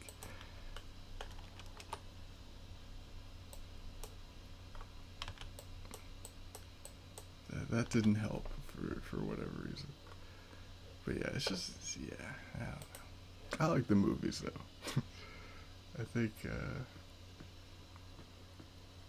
that's what a lot of the new side stuff made me realize, especially Mandalorian, because like I realized I'm like, why am I not interested to watch this at all? But I acknowledge it looks like a good show, but I kept thinking like, oh, I think I'm just not interested in like just the lore in general for Star Wars. I think I like the way it's handled in the movies and the way it's handled like minimally, um, less so just like just the lore itself. But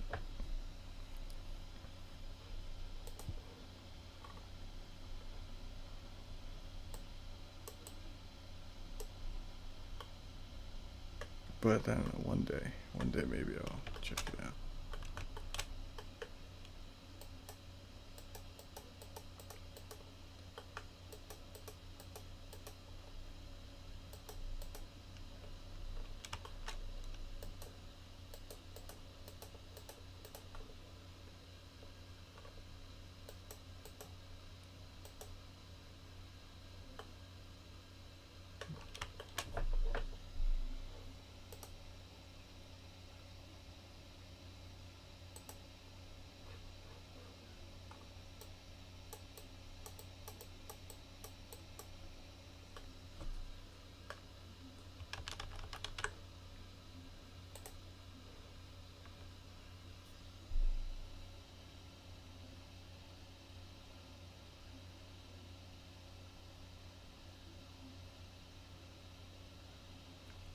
Oh, Hayden had a voice cameo. He had a cameo in in Rise of Skywalker too.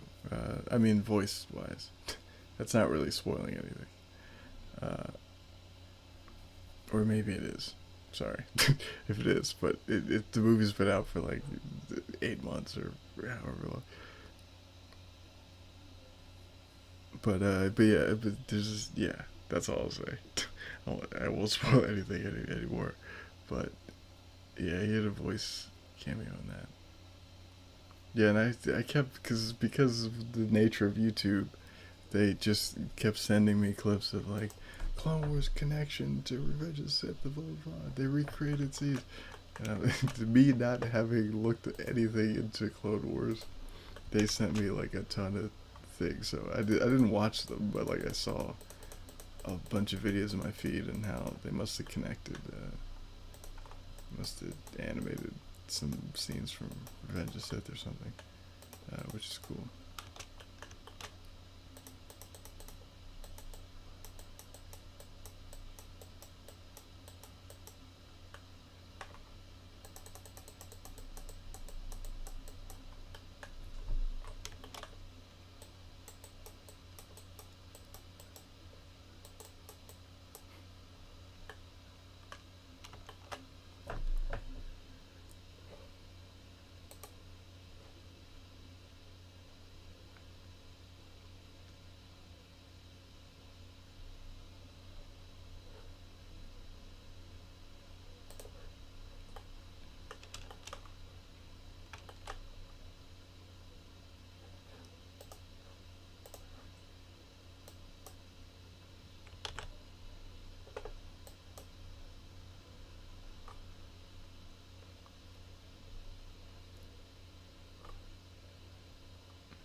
I also heard that I think Hayden Christensen's gonna, and it's a rumor, but it makes sense as a rumor. And I'm not one of those people who believe, every Star Wars rumor that comes out, but but apparently Hayden might be in the Obi-Wan. The Obi-Wan series is really the only thing that they've announced uh, so far that I'm actually really like excited about in terms of like new Star Wars content, because I really want to get like them to get back into making the movies and stuff. Because again, I'm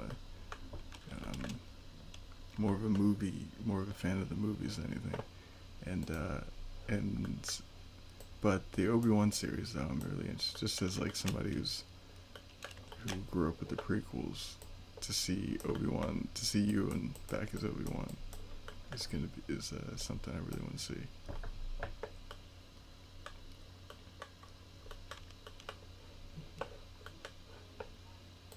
But besides that, I don't know. Like they've announced some things where I'm like, oh okay, that's cool, but just haven't seen much that I'm gonna be that I'm gonna be interested in. So my brain's frying now. So what are your influences for Diver? We went long and Star. I mean, I feel like I talk about Star Wars almost every day, so that's fine. Star Wars is something I feel like I'm always talking about in a way. Some influences for that. Let me think. I feel like I think I did write on Twitter too a couple weeks ago, a couple of my influences, but like it's more things that I was like watching while developing Diver that that was really inspiring and maybe kind of like influences. It isn't really not all the influences are like Star Wars, like things that I've just been a fan of for a long time. But like, there's a movie called Tekken Concrete, which is really weird. I'm not sure. I forget what the word actually means. But it's a movie that I watched while I was kind of writing Diver, and it kind of made me.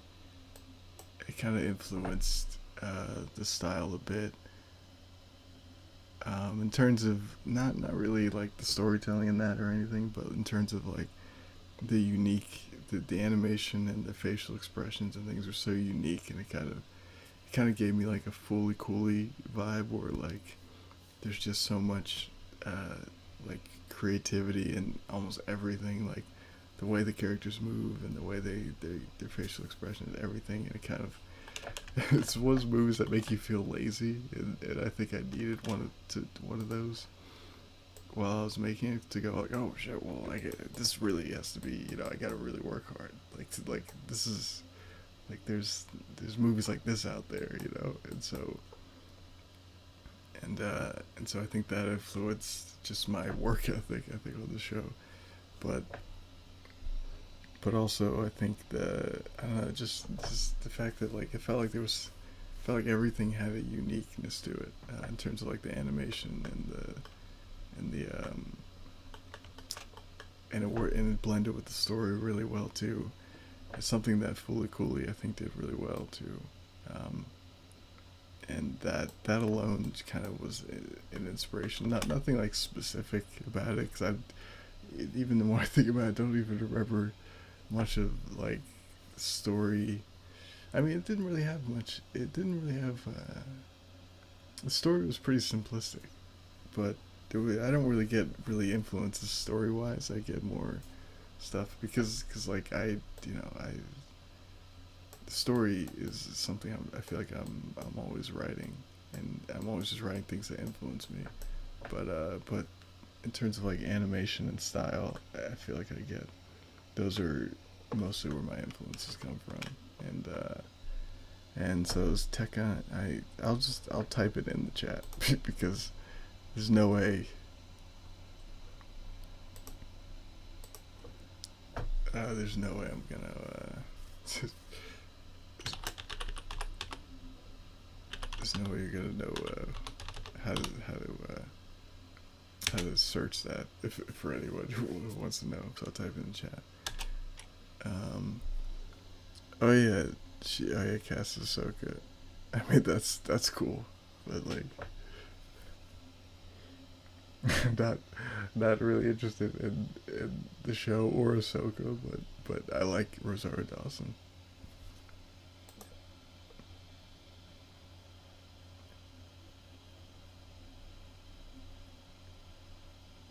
And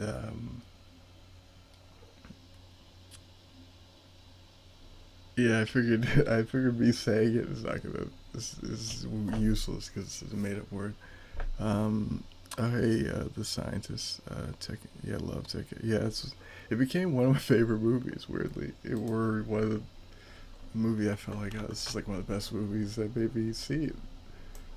And it's something that's like the plot of it is so strange. It's like it's impossible to even like describe really. Or it's not even strange. It's like it's pretty simple, but it's really just about the relationships or the relationship of the two boys, the two friends. Um, but it's depicted in such a unique way. But yeah, that was something that I watched. I just watched. It was just a movie that I watched while I didn't even know what it was while I was developing Diver. That ended up being this is one of the best movies I've ever seen. And then I started to think, man, I really like this new show I'm making. It better be good because this is amazing. And there's an anthology series called there's two. There's one called Neo Tokyo, which I think that's the one with the Running Man in it. Um,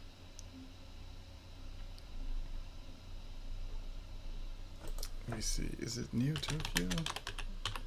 There's a bunch of anthology anime series by that the guy who made Akira produced, which I'm a big Akira fan. I guess Akira influenced it too because it's just one of my favorite.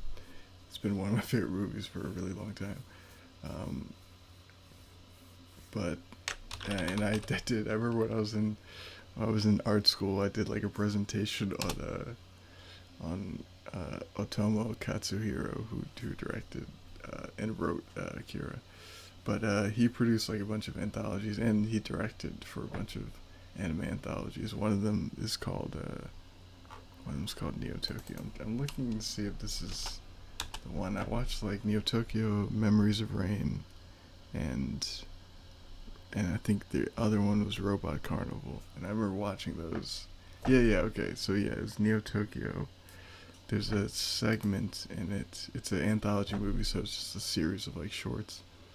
There's a segment in it called "The Running Man," and it's oddly about science fiction. It's like a science fiction racing short film, and it's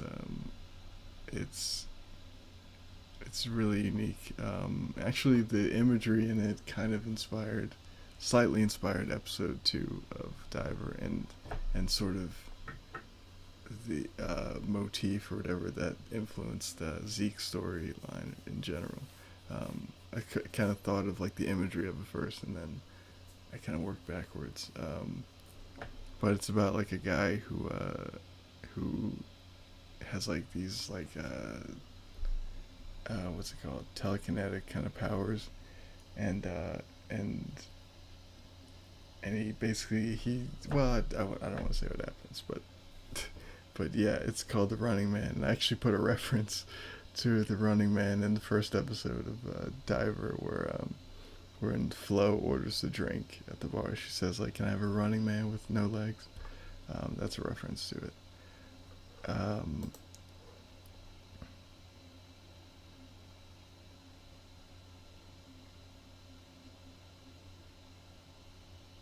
uh, yeah, yeah. It's like I'm not don't really care about Soga, but I love Rosario. How do you get the vocals? Some of the cast I know already, but others I just found sort of online, like Ricardo, who's in the chat, Ricodius. Um, some people I just found just and looking for people who had demo reels and who voice act in projects online. Um, some people I found that way, but some people like I was just referencing the character Flo, like she's the actress who voices Flo. I already knew because we worked on my previous series, Dead Star with, and so I was like, hey, do you want to voice another thing for me? Because I really like her voice, and so yeah, some things happen like that, and Anaris I knew for a really long time. Um, uh, Even though I met them because I contacted them because they were actresses or actors, and so some people I meet like that. Some people I'm like, oh, I met them on another project, and so I asked them if they wanted to work on my new one, and it does help. People, I feel like people ask me this a lot. They ask me like where I get the voices.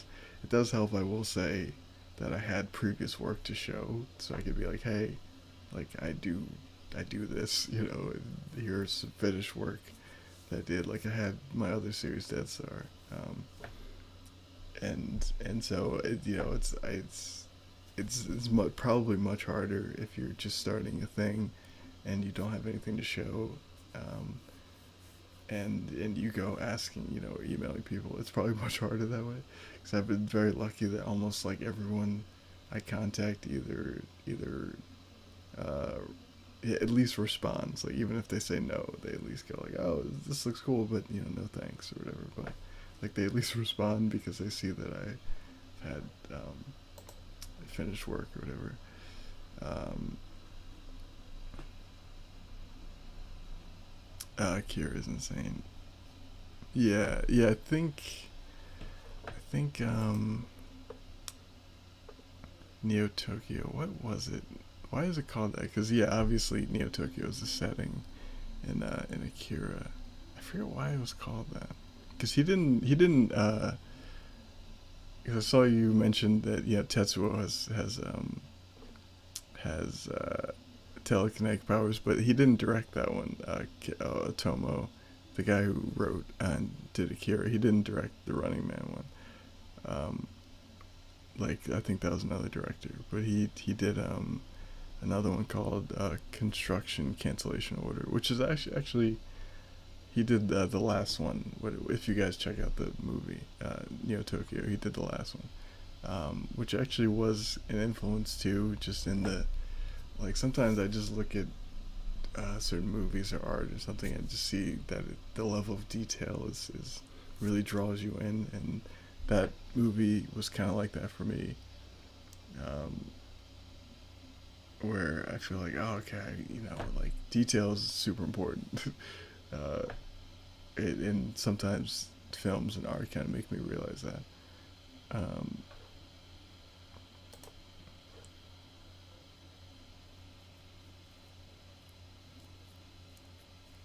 yeah, I haven't. Yes, I have two other series now, or I mean, technically three. I might have a problem.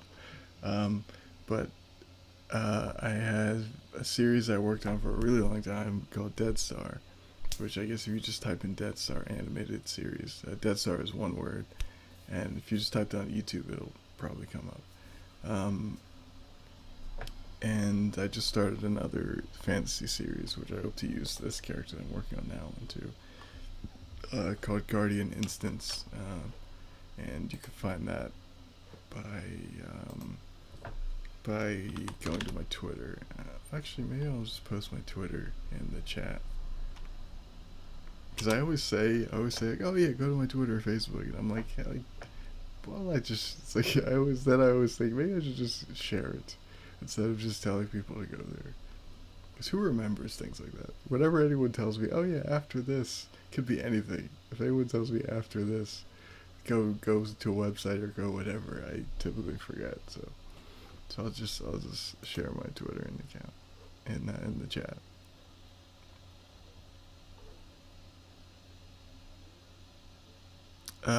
That's ultimately how I said it. Yeah, that's that's how a lot of people. It's helpful. It's that's why I always recommend like artists who are younger and because I've been there and to like always just finish your stuff. Like I know that like because I get lost just as much as anybody sometimes with my own things and and I know that because I've been there. I know that some people like when they get lost or something, or they feel like it's too much work or something. They go, I'm just not gonna finish this, and I'm gonna do something that's less work or whatever. Like you should just finish it. Like whatever it is, just finish it. Because even if you're not able to share it with other people or something, or it won't impress people, it's good to just know sort of your own limits and your own what you need to like what you need to do to improve.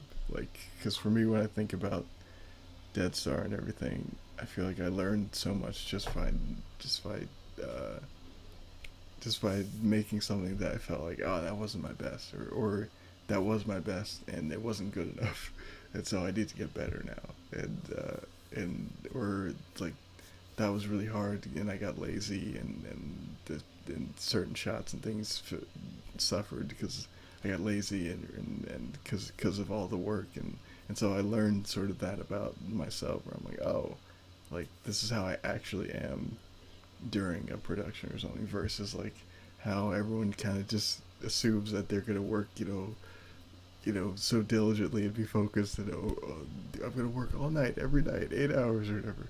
It's like, yeah, but like you only find out how you actually are when you're an artist or when you're working by doing it. Like that's how you really find out the realistic thing, and I think that's super important for anybody starting anything is that like you kind of know your limitations and you know like, yeah, I said that I would work this amount of hours, but really, like I said, I'd work 9 hours on this, but really I got to 4 and I fell asleep when I got too tired or something.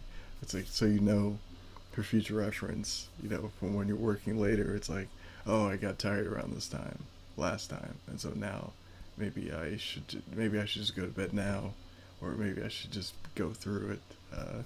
Right now, I've been one of those fits where I'm just going through it, but like, I think everyone kind of needs to know like the real you when you're working, not like the fantasy version. And I think that only happens when you finish stuff. Hang on. I said I was gonna share my Twitter, but I got distracted. I went on a tangent. Sorry.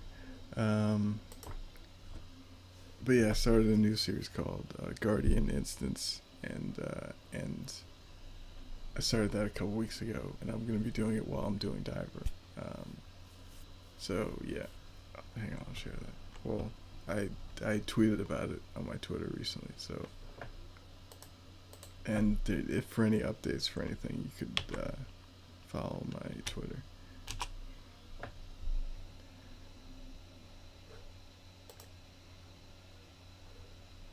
Because I'm basically um, gonna be uploading the series on Twitter and Vimeo because I don't really want to have another YouTube series. Basically, I want to try other sites and things because just YouTube is and also YouTube's compression isn't great.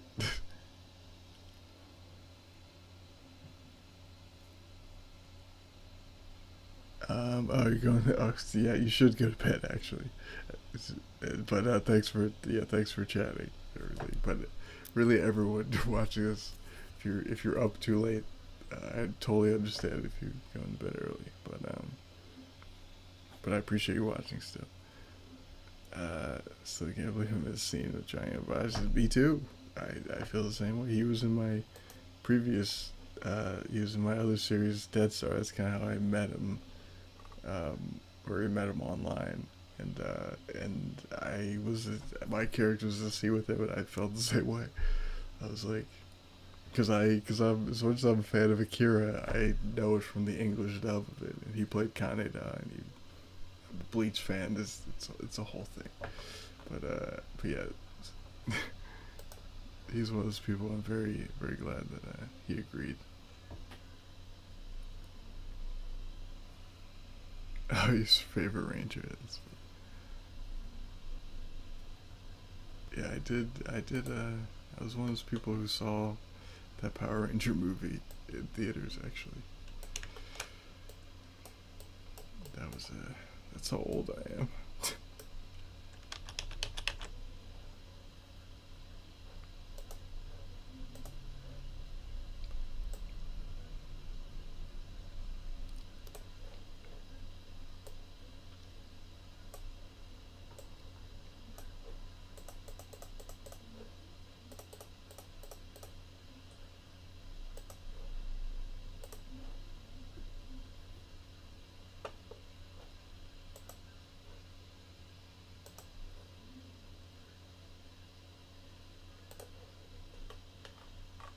That's sometimes it's funny that as you get older, you just feel like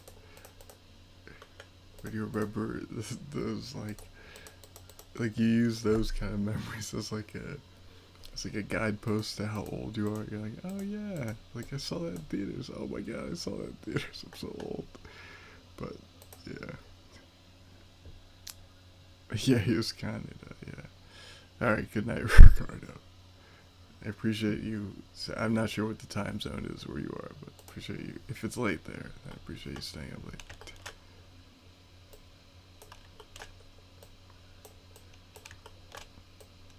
I feel like it's late. Well, I guess it's probably not late in Japan or something, but I feel like it's late anywhere for anyone who's in the U.S. Also, for anyone watching, I won't be streaming this late, typically. I don't think I would.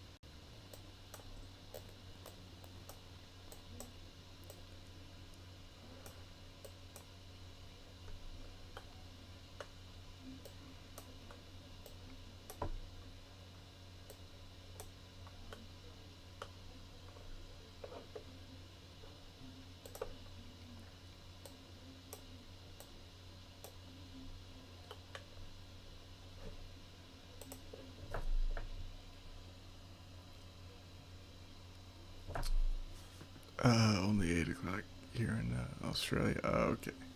Or is that Austria or Australia? Pretty sure it's Australia. But yeah, yeah. See, that's why. That's why you never know. So I literally thought like, oh, I'm just gonna stream like super late, and probably won't be anyone here, but they'll catch it. They'll catch it after.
Australia. Okay, gotcha. Oh wow, interesting. I don't think I've ever had anyone watch from Australia before. Interesting. At least, I mean, not to my knowledge.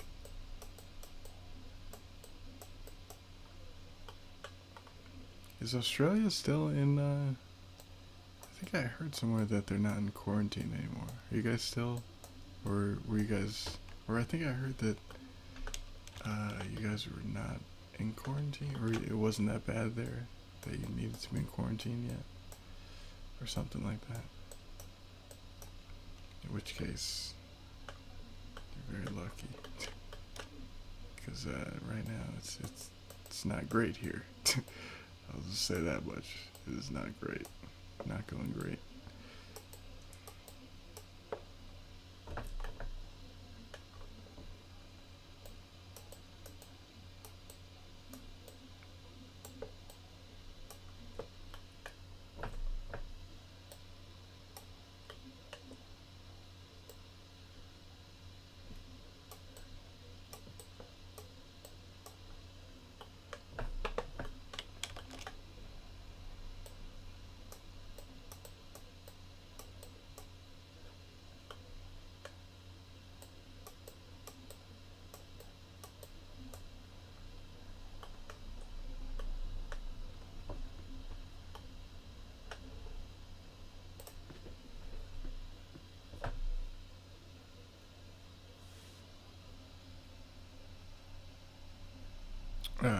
Found a series through Reddit. Oh, right, right. Yeah, I made a couple Reddit posts that did surprisingly well. I was still surprised a bit because I used to post back when I did my previous series. When I used to post things on Reddit, I didn't really get great reaction.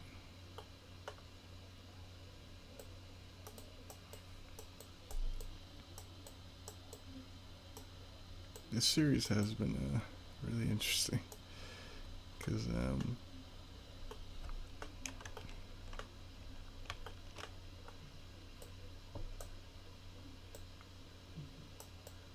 so far it's been very surprisingly and very thankfully positive so far by most people.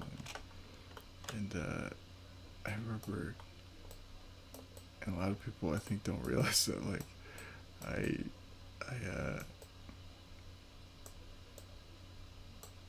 I'm still kind of I still kind of feel a little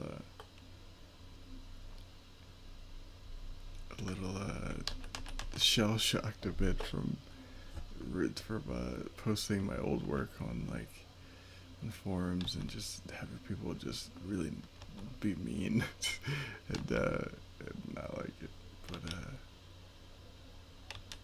But so I'm like weird about checking comments and all kinds of stuff now because I'm just like, oh god, is it gonna happen? Is it gonna happen? And so far everyone's been really nice, but you know, well,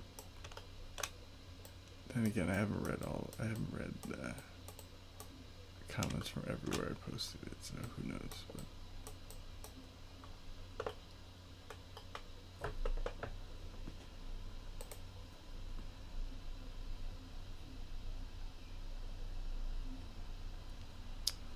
we aren't, but we might go back into it because we're a terrible leader. Oh damn! You guys got a bad leader as well. Obviously, it's not as bad. Oh, okay.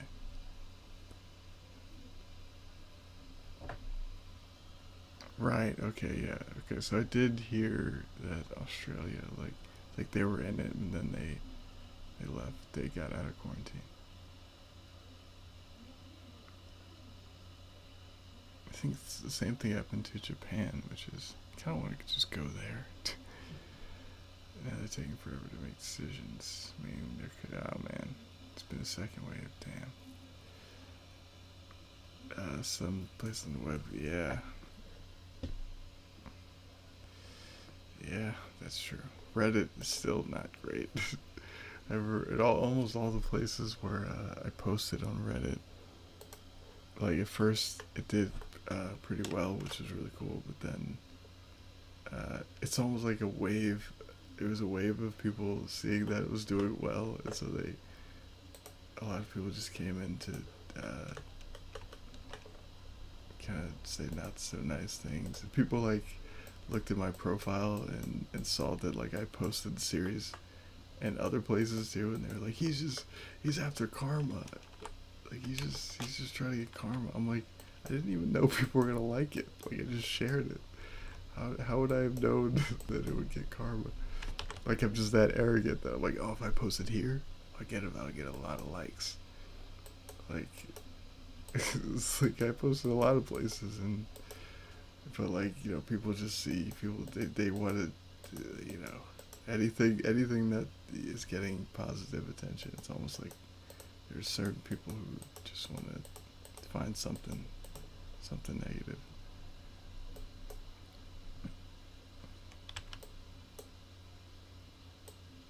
But it's just something you gotta get used to, I guess.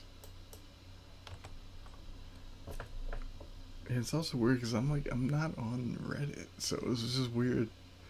Like I use Reddit to share my stuff, but it's just weird that people are like, some people are like, oh, he's just sharing to get karma. I'm like, what would I do with that? I'm not, like, what? I'm not on Reddit. I just want to share my work. It's like there's not a lot of places to share a web series. So like I just felt like I'm just trying to like find any place that will that it's okay to share. And yeah, some people would think like I don't know. It's just very strange. But most people were really nice, so that's the part I focus on.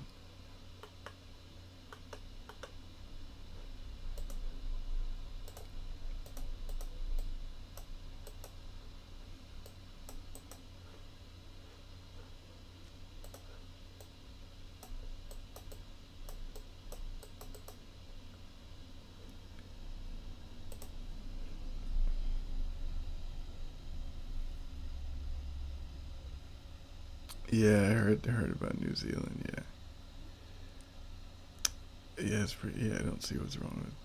Yeah, that's true. It's like, I mean, even if I was trying to get karma, which like again, I wasn't. I don't know what I would do with that. Even if like I got a lot, but it's like it's not like I got a lot from sharing it over time.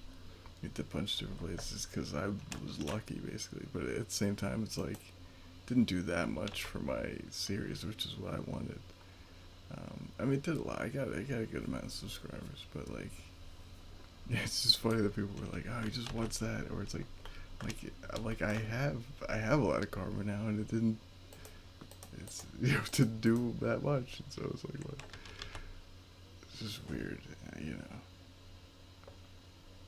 I mean, there's some people who spend a lot of time in those kind of forums and things like that. Too much time, some people, and so like they're looking for certain, either negative or they're like rating, certain posts and things in their head. It's like, oh, I could like, it looks like, yeah, it looks like he's doing something that could be construed as bad, because that's what I've seen, other people do, and it's just like, I don't know, it's like it's just part of the internet. Some people are are like that's how some people get their validation, get their and connect with other people is through comments and pointing out his faults and things like that, and it's just how it is sometimes. It's like you gotta just just whatever you're doing, you gotta move, you keep moving forward, or just know that people like that are gonna be there.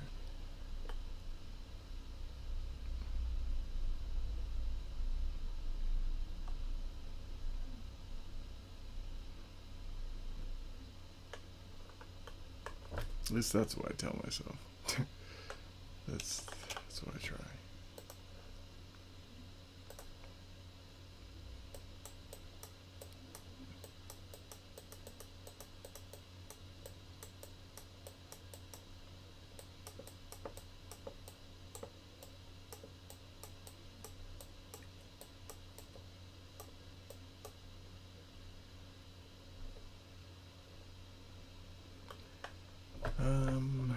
Okay, this looks pretty cool, but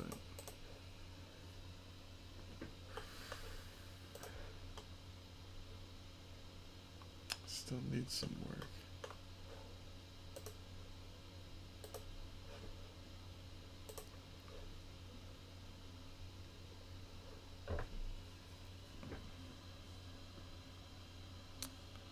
Yeah, that's funny because I'm kind of getting to a place where I feel like I don't really want to share much on Reddit anymore, but I use Twitter. Yeah, Twitter and Facebook actually. Facebook surprisingly, Facebook groups specifically, like it was surprisingly a good place, and I got a lot of good uh, positive kind of feedback and things like that in Facebook. Like, because Facebook, the groups, because it has groups and because there's a lot of people in the groups, it's like everyone's kind of there to like something, to like everyone has a common interest, and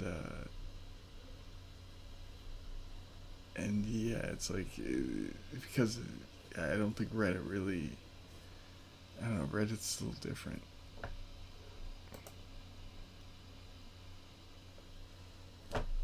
But Twitter is also good too, yeah.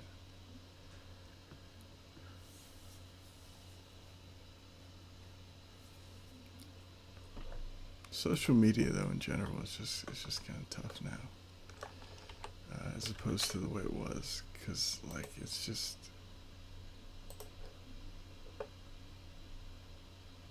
like everyone's got kind of got something to promote in a way, and so it kind of makes it it kind of makes it difficult, especially if you're doing something that like not a lot of other people are doing, or not a lot of other people are used to,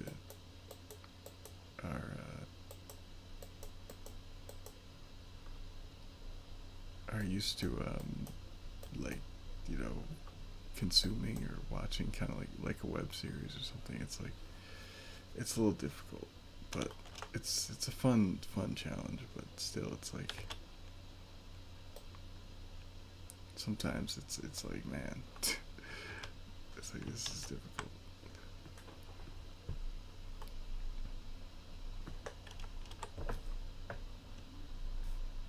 Especially because now I feel like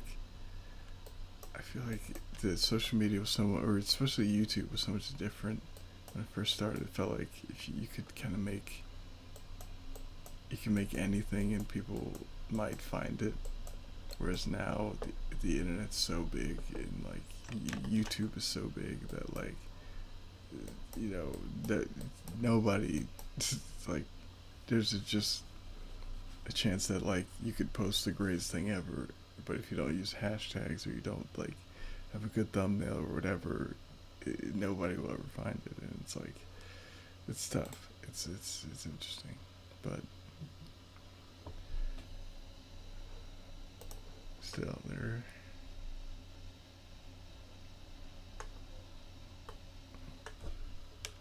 are always people who I think if you just make something that like you're really proud of, I still think that like people will find it. At least that's what again, these are just things I tell myself, I think.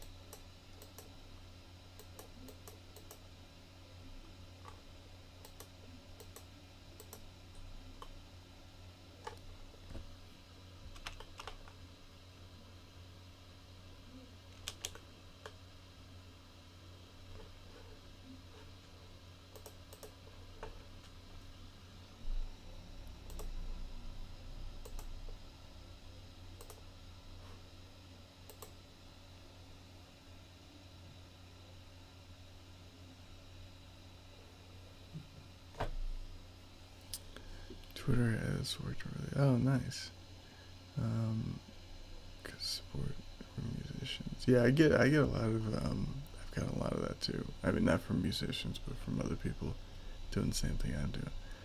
Um, my Spotify page. Oh no! Oh wow, nice. 4,000. Yeah, I've still never used. I'm so late. I'm like probably like 10 years late, but I've still never used Spotify. I still don't have like even a free account. I should probably get one. I have a SoundCloud, but I still never used Spotify. But I should get one. And I kind of assumed that you had a music type thing because your username. YouTube's been monetized now, so to the point where the only things that get peddled are their corporate things and big channels. Yeah, it's been like that for a while now too, which I try not to. I feel like if I even complain about it, YouTube's gonna like I'm gonna hear like a knock at the door or something. Like what? What's that? YouTube is like it's like we're collecting you now. Like what? What? No, but yeah, there's just a lot of things that like some popular shows and things will be trending with less views than like you know just somebody's like original channel or somebody's like smaller channel that has something that's getting more views and more attention because YouTube makes more money off of like late night shows and things like that, and there's a lot of things like that where you just kind of have to you kind of have to accept, which is another reason why I wanted to start my new series on another platform, because I felt like I want to give sort of another I just do a bunch of things where this is just I guess the way I am. I don't know why, but for anyone who follows me, they probably noticed that I just do a bunch of things that probably that sound really cool, but probably won't work for me. But like, but yeah, that's one of the reasons I wouldn't start Vimeo. If a video starts with "What's up, guys?" I just started off. Yeah, it depends. It depends. Um, I have Bandcamp. Yeah, I think I have one of those as well. I use Bandcamp. People don't really like to pay. Yeah, I've actually I paid for a couple some songs from indie bands or whatever from I think it was Bandcamp.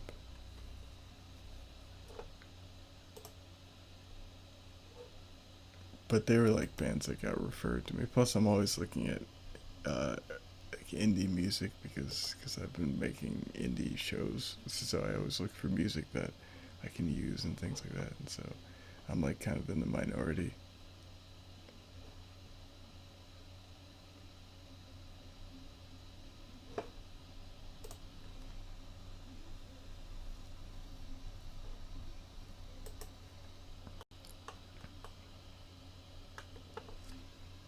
I feel like yeah,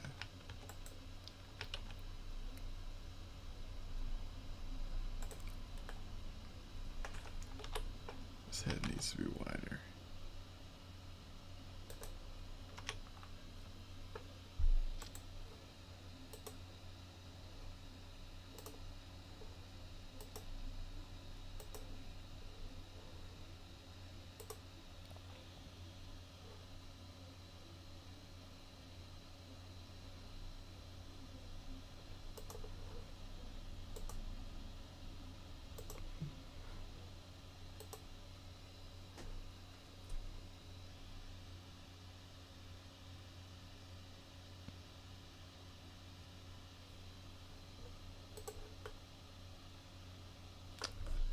Um,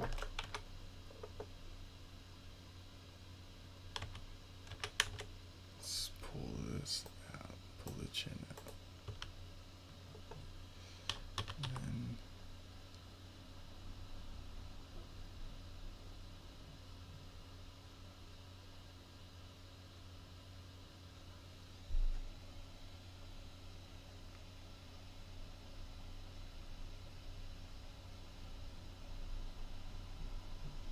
but yeah, I try to focus on like techniques and things that work in terms of getting more viewers and things, but it's difficult. It's kind of difficult when uh, the internet kind of changed to the point where it's not really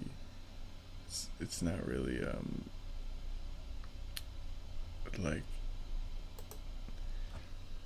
I'm trying to think of the right word to use. Not beneficial, but it's not really solely out for the people who are just trying to create their own like original things. And it's that's one of those things where I feel like I just have to get used to because that's kind of how I always thought like YouTube and things like that were for, and how I think a lot of people feel because a lot of people got success or a lot of people get success by being. It's actually not even the way I say a lot of people. It's not really a lot of people.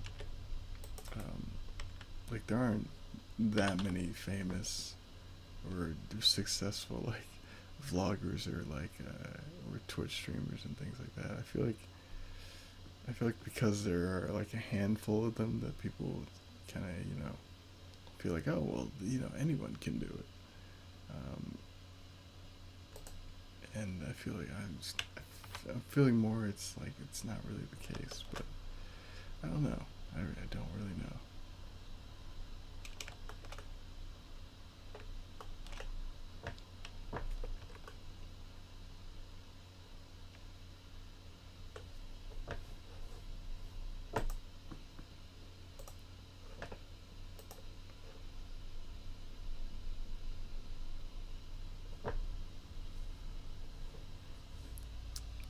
Uh, yeah, it's a grind, and I saw somebody tweet something that I'm one of those people who reply to things all the time and then I delete my tweet because I'm like, I don't really want to talk. I don't really want to have a dialogue online about this certain thing or something. But it was somebody tweeted that like that that success online is has a lot of luck involved, and then a famous or not famous but a popular sort of comedian YouTube person who does skits is like was like, no, it's not success, or it's not luck. It's all work and like in grind, and you'll never get there if you don't have that mentality. And I remember thinking, I'm like, nah, there's definitely a fair amount of luck. Like you can't, there's no denying that. Nobody, it's not just work. Because if it was, then there'd be a manual, and then anyone could just do it. You know what I mean? Because I was even thinking about it, because he's a famous, or I keep saying famous, but he's a well-known sort of comedian person who does skits on YouTube or whatever.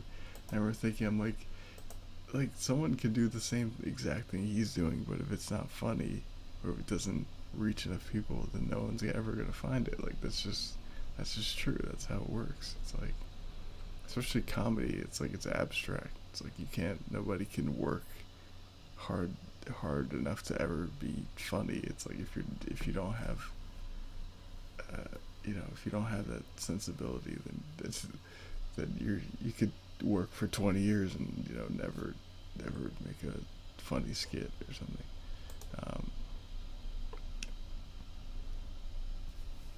Because like because it's with any kind of art, especially art, because like vlogs, that's a different thing. That's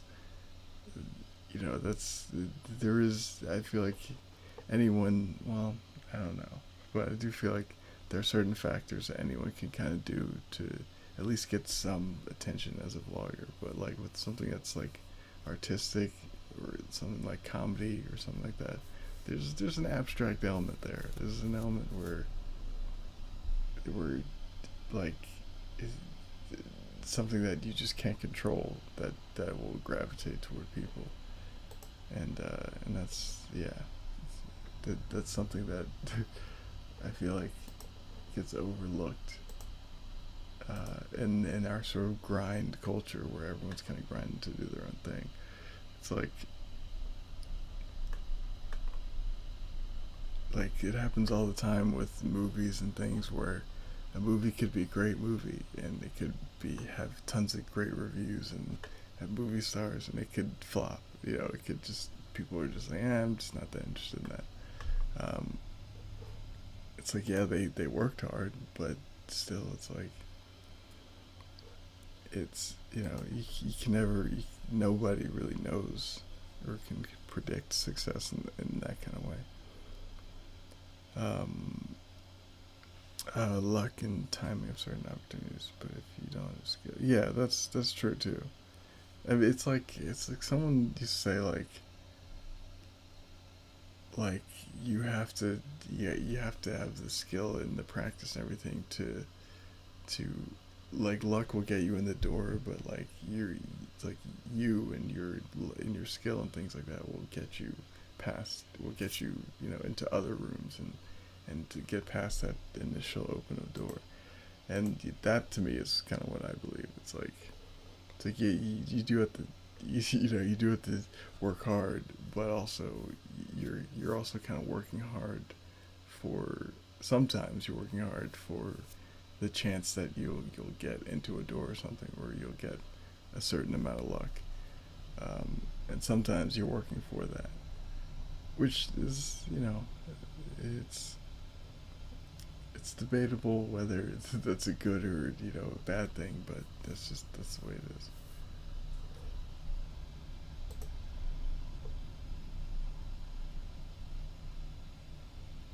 So, all right, so the audio file. Yeah, I was about to say, I think I might.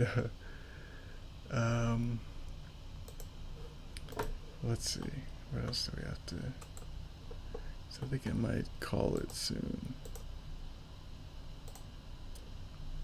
And then do the rest of this and do the body later.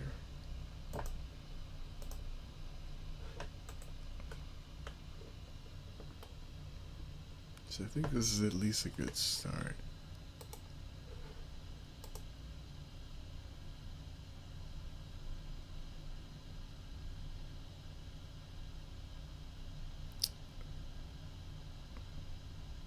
But yeah, definitely stay safe. I mean, this is living in a crazy time right now.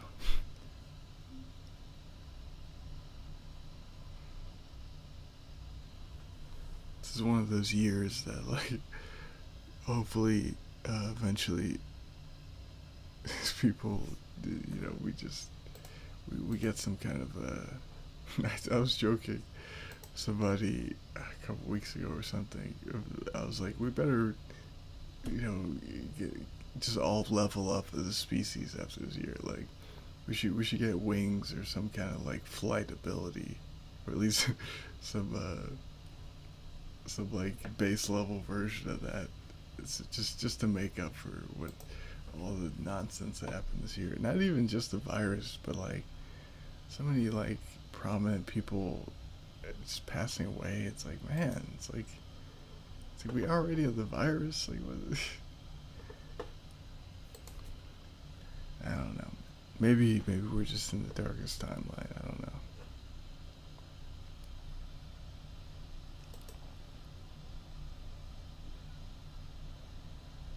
Oh yeah, and Kobe. Oh my god, I forgot that happened this year. I thought that was last year. Like Kobe, we lost Kobe Bryant.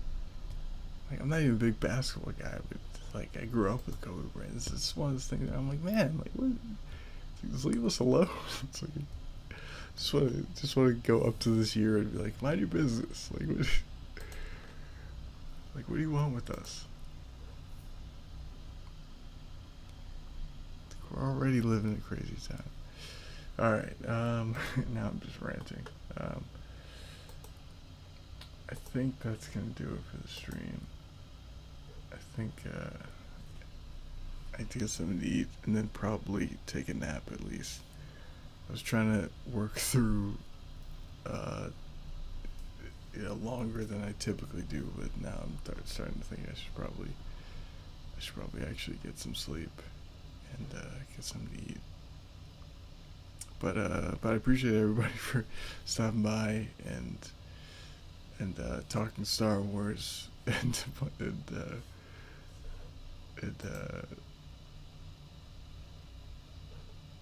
for joining the stream where I didn't think anybody would be here. So I appreciate that, and I'll probably be streaming like probably pretty soon. Um, it won't be. There was a lot of time between streams this time because I was working. I didn't have time to work on Diver, but I think I'll probably be able to work on it more either tomorrow or